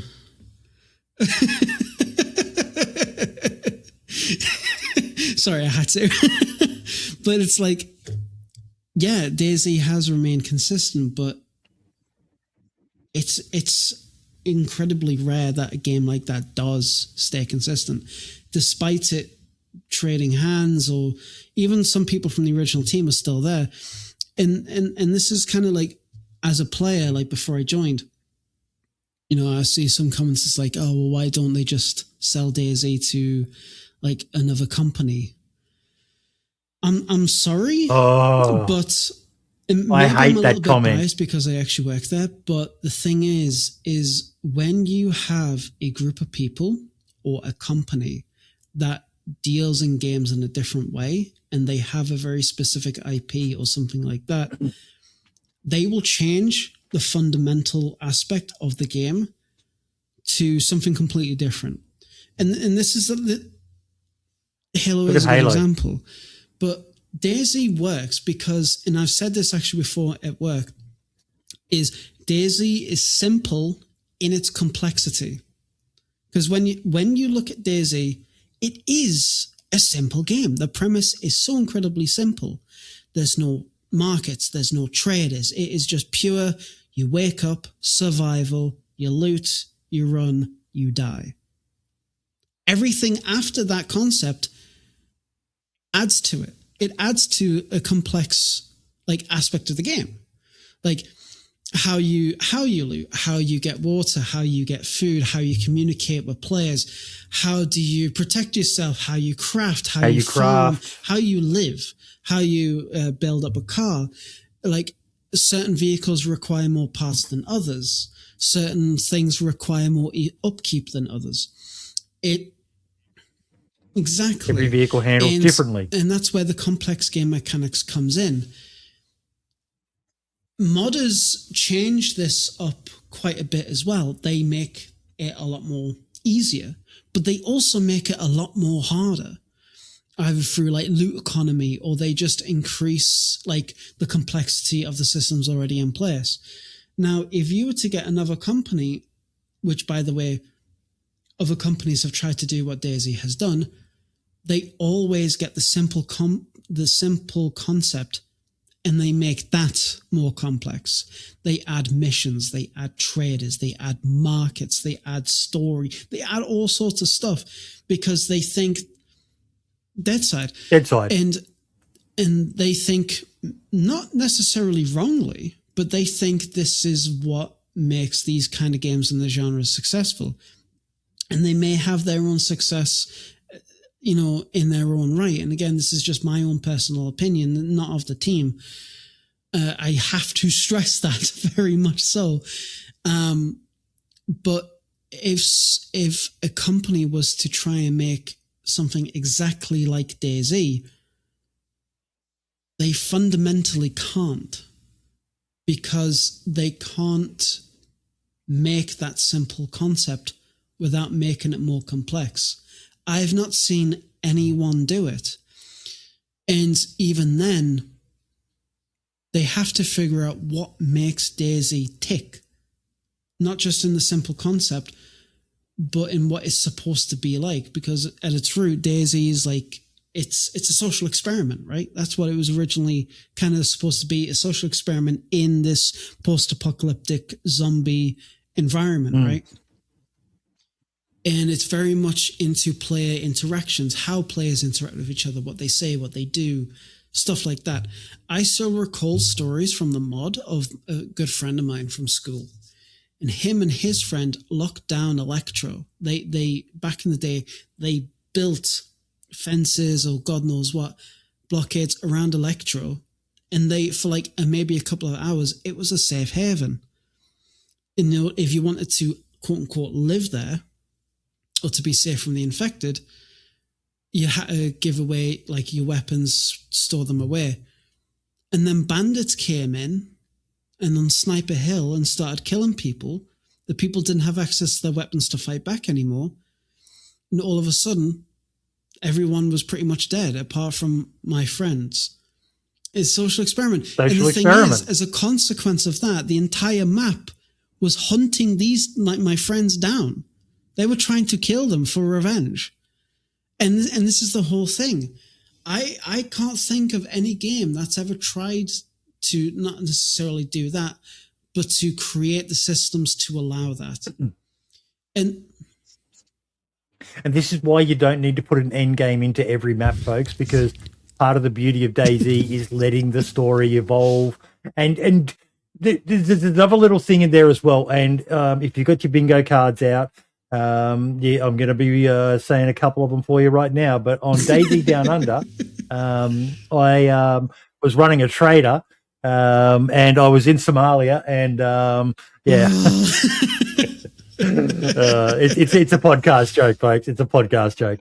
But sometimes when you do play on the game, and I'm doing this for two reasons. One, because I love to tell this story because I think it's an important one for everyone to learn. And two, I'm hoping that the conversations we're having right now might be giving Lad the bug to maybe want to fire up DayZ and play it and be able to enjoy it again. But what his friends did was they created a totally organic event that got the server together. And that's kind of what we did that time on DayZ Down Under.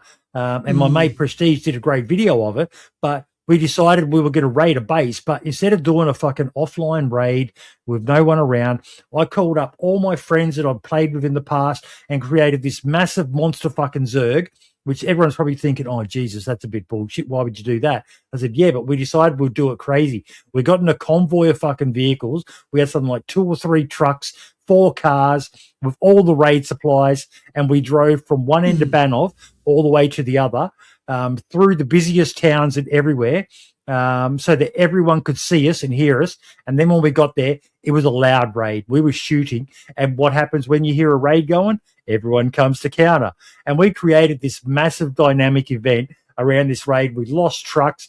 We had a fucking a sniper on the hill, bloody JFK assassination moment, caught on video with one of the Goldies Oldies guys who was in there. You see him die in the car as he gets sniped in the back of the head. And I think he was the middle of the seat as well. And it was just, we created a truly organic moment. And that's one of the beauties of DayZ that a lot of games really struggle with trying to do. Like, I do see some cool videos coming out of Rust of people doing things different, but DayZ is really good for it. Yes, you can just find a server where all you do is raid and squad fights at Northwest Airfield, but the true beauty of the game and what separates it from all the other imitators that have tried is the total randomness of what can happen. And there's so many great videos back from even the early days. You know, there's that iconic DayZ is a horror game, and it's that guy walking along the coast, and old mate with the fucking sandbag on his head, and the lantern singing, and then the guy just gets killed out of fucking nowhere. It's like you have these moments in DayZ that you just can't get from any other game, can you, lad? It's a blank slate. It's a blank slate that allows you to.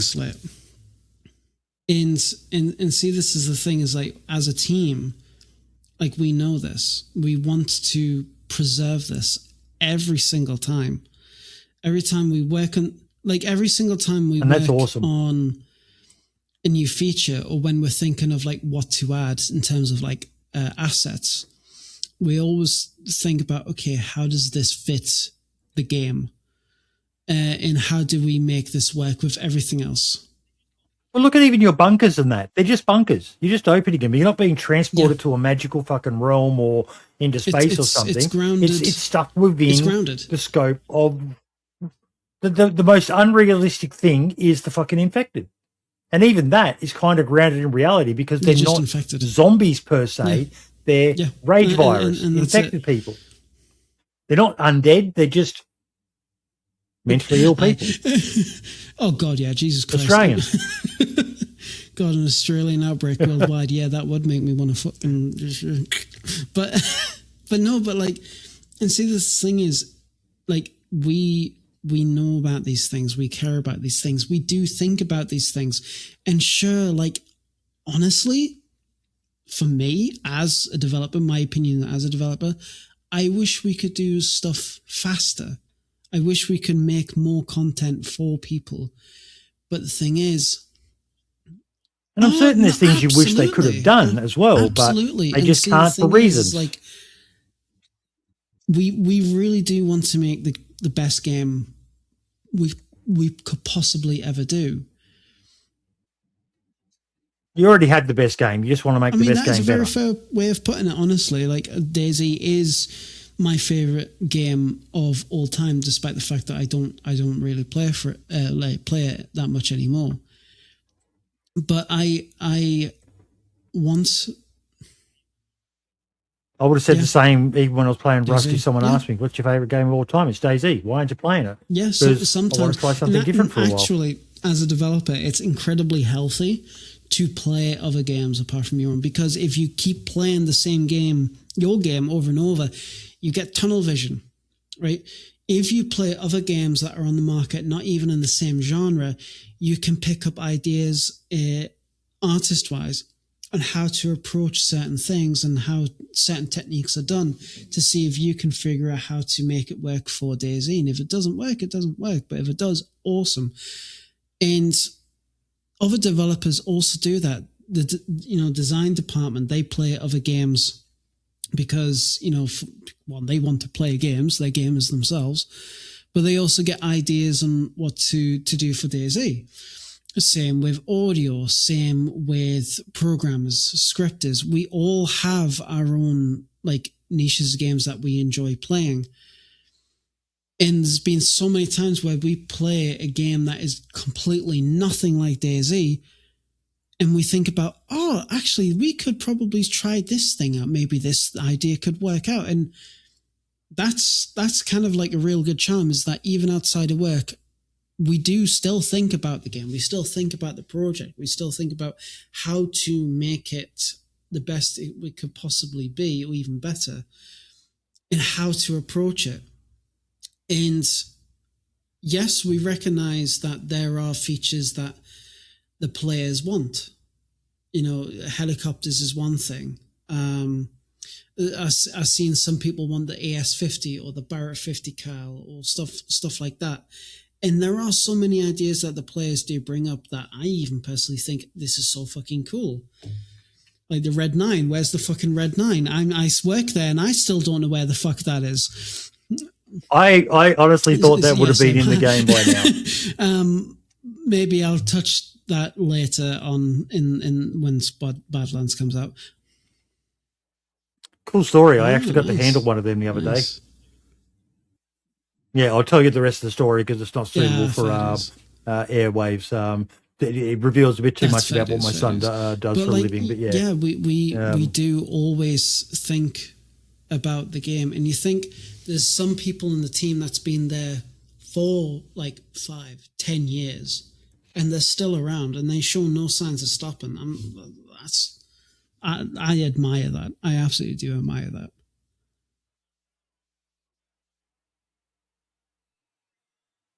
What's one skill that you reckon someone should start learning if they would love to get into the dev team? What's an in-demand skill? Learn programming. Thank you. No, it is a tough one. It is a tough one because it does depend on what you actually want to go for. I'll just choose like artists because obviously that's my role. That's my field. Research, reference, and understanding and breaking down materials goes really far. And when I mean by that, I mean, like, say, what do you mean by breaking down? Right. This is going to sound weird, but keep with. This screwdriver, for example, right? You might think, oh, it's just a screwdriver. It's just whatever, right? I can see a butt plug. I can see a nose cleaner. Right up there. Anyway, you think about, okay, you got a screwdriver here. Cool. You can make it probably as a really easy 3D model of that. But then you have to also think about, if you don't have something like this in hand, you have to go on Google. You have to do research into how like a specific screwdriver is used for, right? And then you look up pictures of one maybe that's pristine looking, fresh out the box. Maybe since it's DayZ specific, you want to try and find one that's been used. Okay. Hand placement. How is it being held by the person? What marks would be then, made by that person? How does the oils of your hand interact with the material on here? Okay. How do you break down the materials, the different layers, the way I say it, the different layers of storytelling? Like you get the pristine one, and then the used one, and then one that's been completely fucked up, either because it's been just laid around, or it's just been excessively used, it's been really well looked after, stuff like that. And that doesn't just apply to just, obviously, screwdrivers. That applies to everything. Desks, tables, chairs, doors, guns, clothes, especially guns and clothes, buildings, right? How old is the building? What is the region the building is based in? How repairs were done on that building in times of like just, being lived in or environmental, stuff like that. Having an understanding of this when creating an asset goes really, really well. And then not only understanding that, but how to actually portray that in a 3D model, in texture. I used to, back in the day as a modder, I would just create textures in a couple of hours and call it a day. And I think, oh, this looks really good. But now when I'm doing an asset, from research to reference to creation to like modeling to texturing to getting it in game, it could take like maybe a week or two. And that's not because I'm bad at the job. It's because I care about the job. You want to make sure that you have as much detail as possible. You're better at the job. You understand now that you need to do more. Exactly. Not just half-assed it. I'm still a junior. I still have a lot to learn. So maybe there are things that I'm trying out, which means that the process is a bit slower. But all that matters is that once you have those skills, you can transfer them not just into the DayZ team, but any team in the industry. We have people who's worked on simulator games come in and their workflows are like insane amount of detail. And then they have to then transfer those skills into how to make it work into DayZ, both in a technical level, but a visual level, right? You've had people who are fresh in the industry and they don't have the experience that other people might do. Like me, myself is a good example. You have people who's been in the industry for like multiple years. They've worked on multiple projects. They've done different kind of things. So they have an idea on how to do stuff technically, and then they have to try and apply that into a DayZ specific environment. and the limitations that has.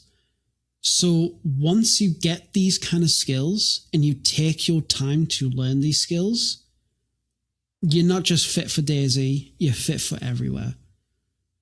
But you should still go with DayZ because it's a cool game and it's really cool. And I work there and I want to say hello. What's the biggest mistake people make trying to break into the space that you've noticed? I think it's a mix of ego and, how would I say it?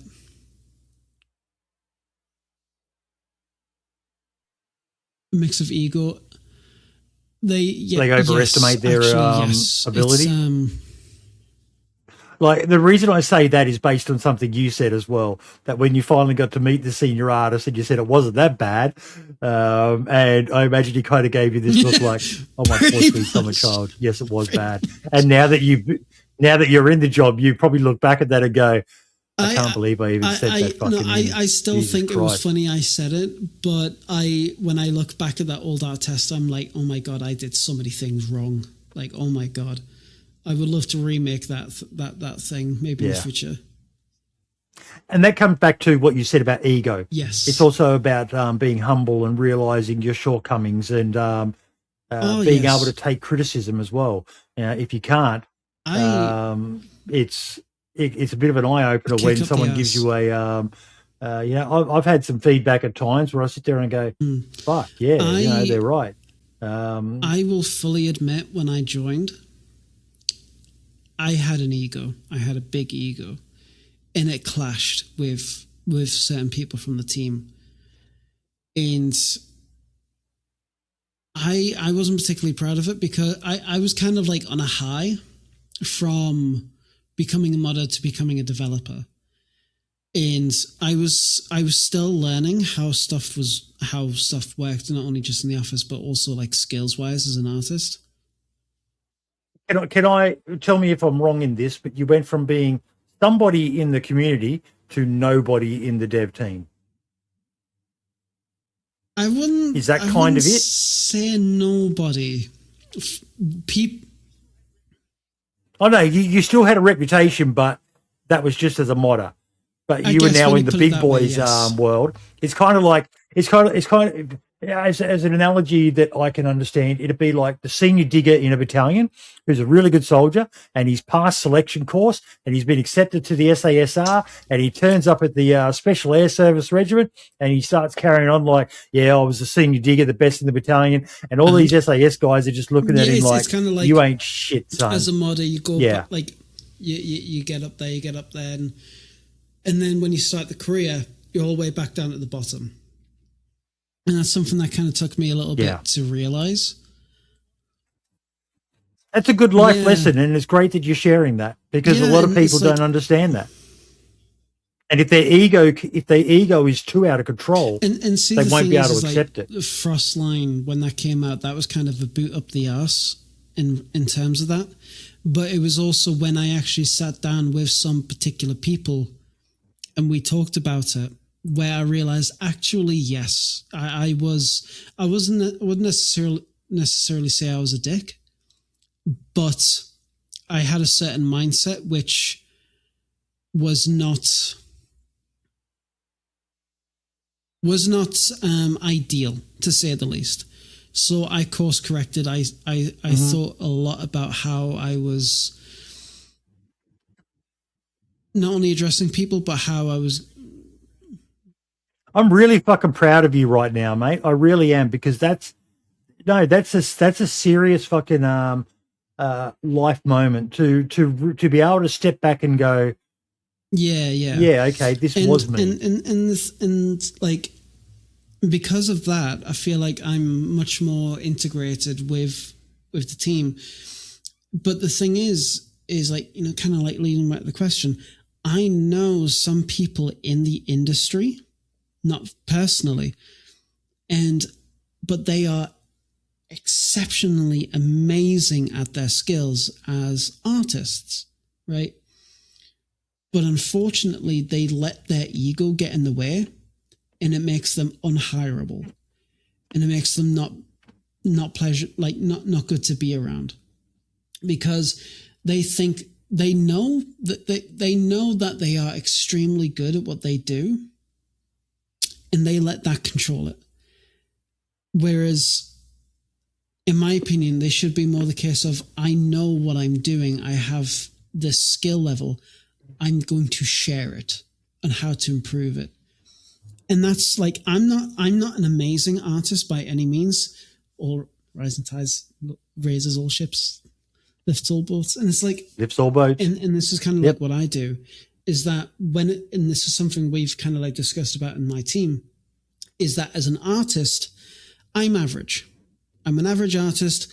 I know what to do. I can get on with what I do, but sometimes I need help, and that's fine. Knowledge on the engine, though, and the intricacies and everything like that, really high up there, really, really high up there. And I know that, so I share that information. I share the information with the other artists who have not worked with the engines before, who doesn't know how Object Builder works properly, or P3Ds and the formats, and what they need to think about. Stuff like that. And that becomes really accessible to others. And then it is more known, and people can share information with each other within the team. If, say, like, I'm not in, or the senior artist is not in, or whoever's not in, they can share that information, they can share that knowledge. And if they have their questions, they can then ask us when, say, we come back from either vacation or whatever. And we just collaborate together, right? You know, we really do a good job on that. And I think that's really, really helpful. Really, really helpful. Part of the reason why I've always had a team around me when I was doing the DayZ podcast, mate, is because I know what I know, but I know I don't know a lot of shit. And that's why, you know, you'd remember I always tried to make sure I had a modder, so that I could defer to them for the modding questions. About the only thing I was good at was controlling the flow of a show and having an opinion and creating some controversy. For the genuine smart people, I had people like you. I had people like Marks, Cobra, King Alex, Brimstone, fucking Wee Devil, Archie, you know, people who were much more talented than I when it came to actually talking about intelligent shit. So, yeah, like, I'm genuinely very proud of you right there, mate. Yes, because it was like you knew who to speak to, and you knew who was good in those areas, so you could trust what they say. That's my secret power, mate. I just know people. Also does really well within the team. Like, you'll even have like people on other departments who are more knowledgeable in one thing than the other, so they go to them, but they also then share the knowledge, you know? And the thing is, it's the stuff I learned from work, I then pass down onto the modders within reason, you know? Yep. Yeah. You complement each other. You all have your strengths, and if you had to start again from scratch, what would you do differently? I quit while I'm ahead, boy. I'm done. No, I think... Honestly, I think I would have liked to have gone to school for it. I wish I went to university for it. Yep. And sometimes I kick myself that I didn't. But at this... Had the opportunity and you just didn't, or was it even on your radar at the time? I did want to go to university to do what I do now. And I did have the opportunity, and I let it go for a stupid reason. I sometimes regret that I didn't, because... Look, at least she bought you a copy of DayZ. I wasn't going to say anything, but I mean... No, but I sometimes I regret. You miss this, don't you? You miss the random fucking bullshit. No, to be fair, if it wasn't for the fact that she bought me the game, I don't think my life would have took this trajectory. So I know. Still wish her well, but but no. But seriously, if I didn't if I went to university, I feel like I would have gotten like an extra step ahead when it comes to like the art skills. I would have been much better. Because when you're doing it as a modder, you do pick up bad practices that doesn't blend well with a modern pipeline, right? But at the same time, I feel like if I didn't go through this trajectory, I don't feel like I would have understood DayZ as much. And I would have just been like another, I wouldn't say another cog in the machine, but I would have just been like, I feel like no matter which route, I would have still ended up in this situation, in this position. Maybe I could have been like a regular artist instead of a junior. And I think that'd probably be one of the few differences. Honestly. Now, I'm just checking because I think we only had the one question because this was at a very short notice, this one. Questions for later. Yeah, it was just the one. So I'm going to ask it one more time. Will Lad still be doing a 24-hour stream? And I will put the screenshot up, if I remember, on there, just so everyone can see what we're referencing and the fact that, yes, Orcs did take the screenshot because it says today at 17:02, not happening. I'll do a 24-hour stream. That's how much I bet it's not happening. I'm still actually. I still 3 years ago. Okay, so fun fact about Orcs, right, is that I still remember. Well, no, he still does it. He would always analyze releases, right, when they'd be potentially coming out and stuff like that, and he would always monitor our servers when we'd do playtests. He is like, I say this in the nicest possible way, he's autistic level with his fucking detail. Orcs, I apologize for being so dumb, mate. You should see some of the shit he sends me. And I look at it and I go, he really thinks I'm smarter than I am. He thinks I even understand what he's sending through. Spreadsheets tracking fucking release dates and announcements of when it was going to be released and consistent patterns. And oh my God, thank God he's a good guy as far as I know. He's a good guy. I bet 129 really screwed that up. He keeps. I'll ask him that actually. We'll ask him that publicly in the Discord. Yes. Link in the description if you want to join the best DayZ Discord outside of the official DayZ Discord. I think the DayZ Modders Discord is pretty cool. No. Do you have your own mods? Do you have your own emote in there? I've got quite a few in there, actually. I even got stickers. Oh, there you go. Yeah, look. Oh.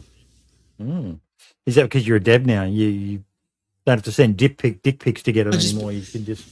Yeah. Oh, God, I'm a could dev. you imagine? Do what Jesus I say. Christ. No, but going back to it, for one playtest, I asked one of our QA guys who's hosting the server, can you change the server name to, instead of like what it was, to Hello Orc 7? And he did. And Orc saw that. He actually saw that. I think he took a screenshot of it. And it was kind of like... My man, that is gold. That is gold. Well, actually, we haven't done that in ages, mate. We haven't done that in ages. So touch the tips.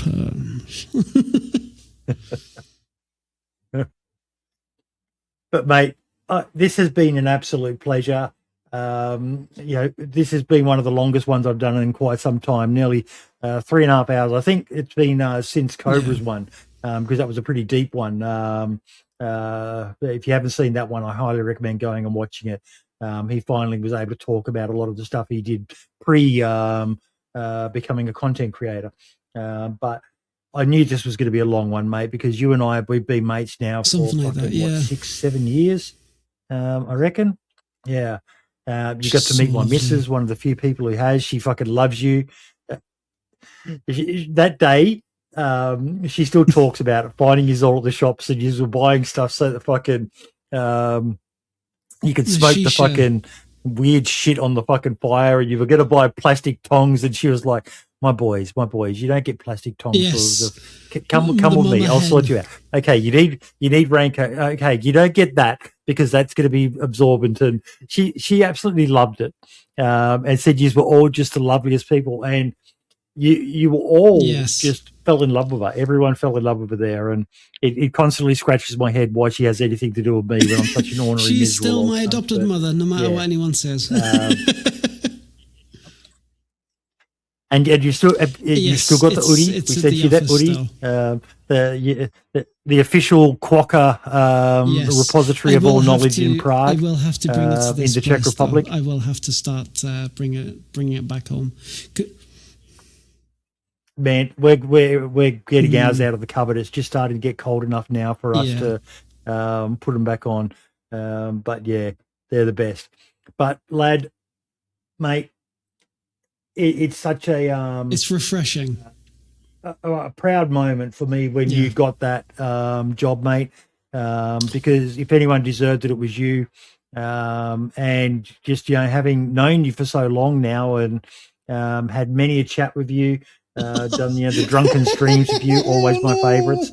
A drunk lad is fucking the best. Wasn't like some of the emojis that you made that you got for like the Discord because of from those streams. Yeah. Oh my god. They're gold. They're absolutely gold. If you do, not saying you will be, but if you do end up doing a 24-hour stream, you have to drink for the last couple of hours of it. I don't know whether you could handle 24 hours of drinking. I don't know whether anyone could, particularly if you're getting close to 30, unless you're, fucking Johnny Cash. You can't really handle that sort of intense drinking yesterday session. For Jake and Mango's birthday, and I had a couple of beers and like a shot of Zelena, which is like this peppermint rum. And I was getting tired, and I was like, yeah, I'm good. Like I can't drink a lot nowadays. I didn't drink at all when I went there. I can't do it. The last time I got drunk was Mr. Blackout interview, and I can't. No, I just can't handle it anymore. So yeah, but no, my man, 3.5 hours. I think it's time to end this one. Don't hang up straight away. We'll wait for it to finish uploading and that at the end. But I wish you all the best. I'm excited for Badlands. To see what you guys are going to be, and some girls. I know there's some girls on the team as well. Got to remember Mike Doherty, but I just can't help it. It's like it's in my contract that I have to hang shit on poor old Mike. But so do I. I love the guy though. I fucking love him with passion, and he was one of my other favorite people. Like there were so many favorites I got to meet, but. He was one of my favorites. He's just such a nice lad, and he's got a lovely girlfriend as well. And I hope they're still together. He needs a good woman in his life to keep him honest. I could just see him going the way of, what was that movie, Trainspotting? Yeah, if he doesn't have a good girl in his life and a good job, I reckon he'd end up like that. If you haven't seen Trainspotting, go watch this fucking brilliant movie. Apparently they're making Trainspotting 2. Yeah. So that's awesome. But my man, let's call it quits. I don't know about you, but I'm starting to get all talked out. Yeah, my voice is starting to get hoarse. I need a drink, and I really need to pee because I'm an old man. Yeah, I've only had a small can, mate, 250 mils. So, ladies and gentlemen, thank you so much. I've got Scotty lined up for an interview in May, which I'm very excited about as well. It'll be a similar sort of format to this one. I'll get a thing for anyone who has any questions they want. So you're going to have a lot more time to plan that one. And I've got a few other people that I'm in communications with, trying to sort out some times and that. But yeah, links in the description for everything you need. Creator Club, Lads Workshop, how to get in contact. We'll put your OnlyFans on there as well. But yeah. All the best, everyone, and we will see you next time for another Spotlight. Thank you so much. Buy my game. Ciao for now. Buy my game.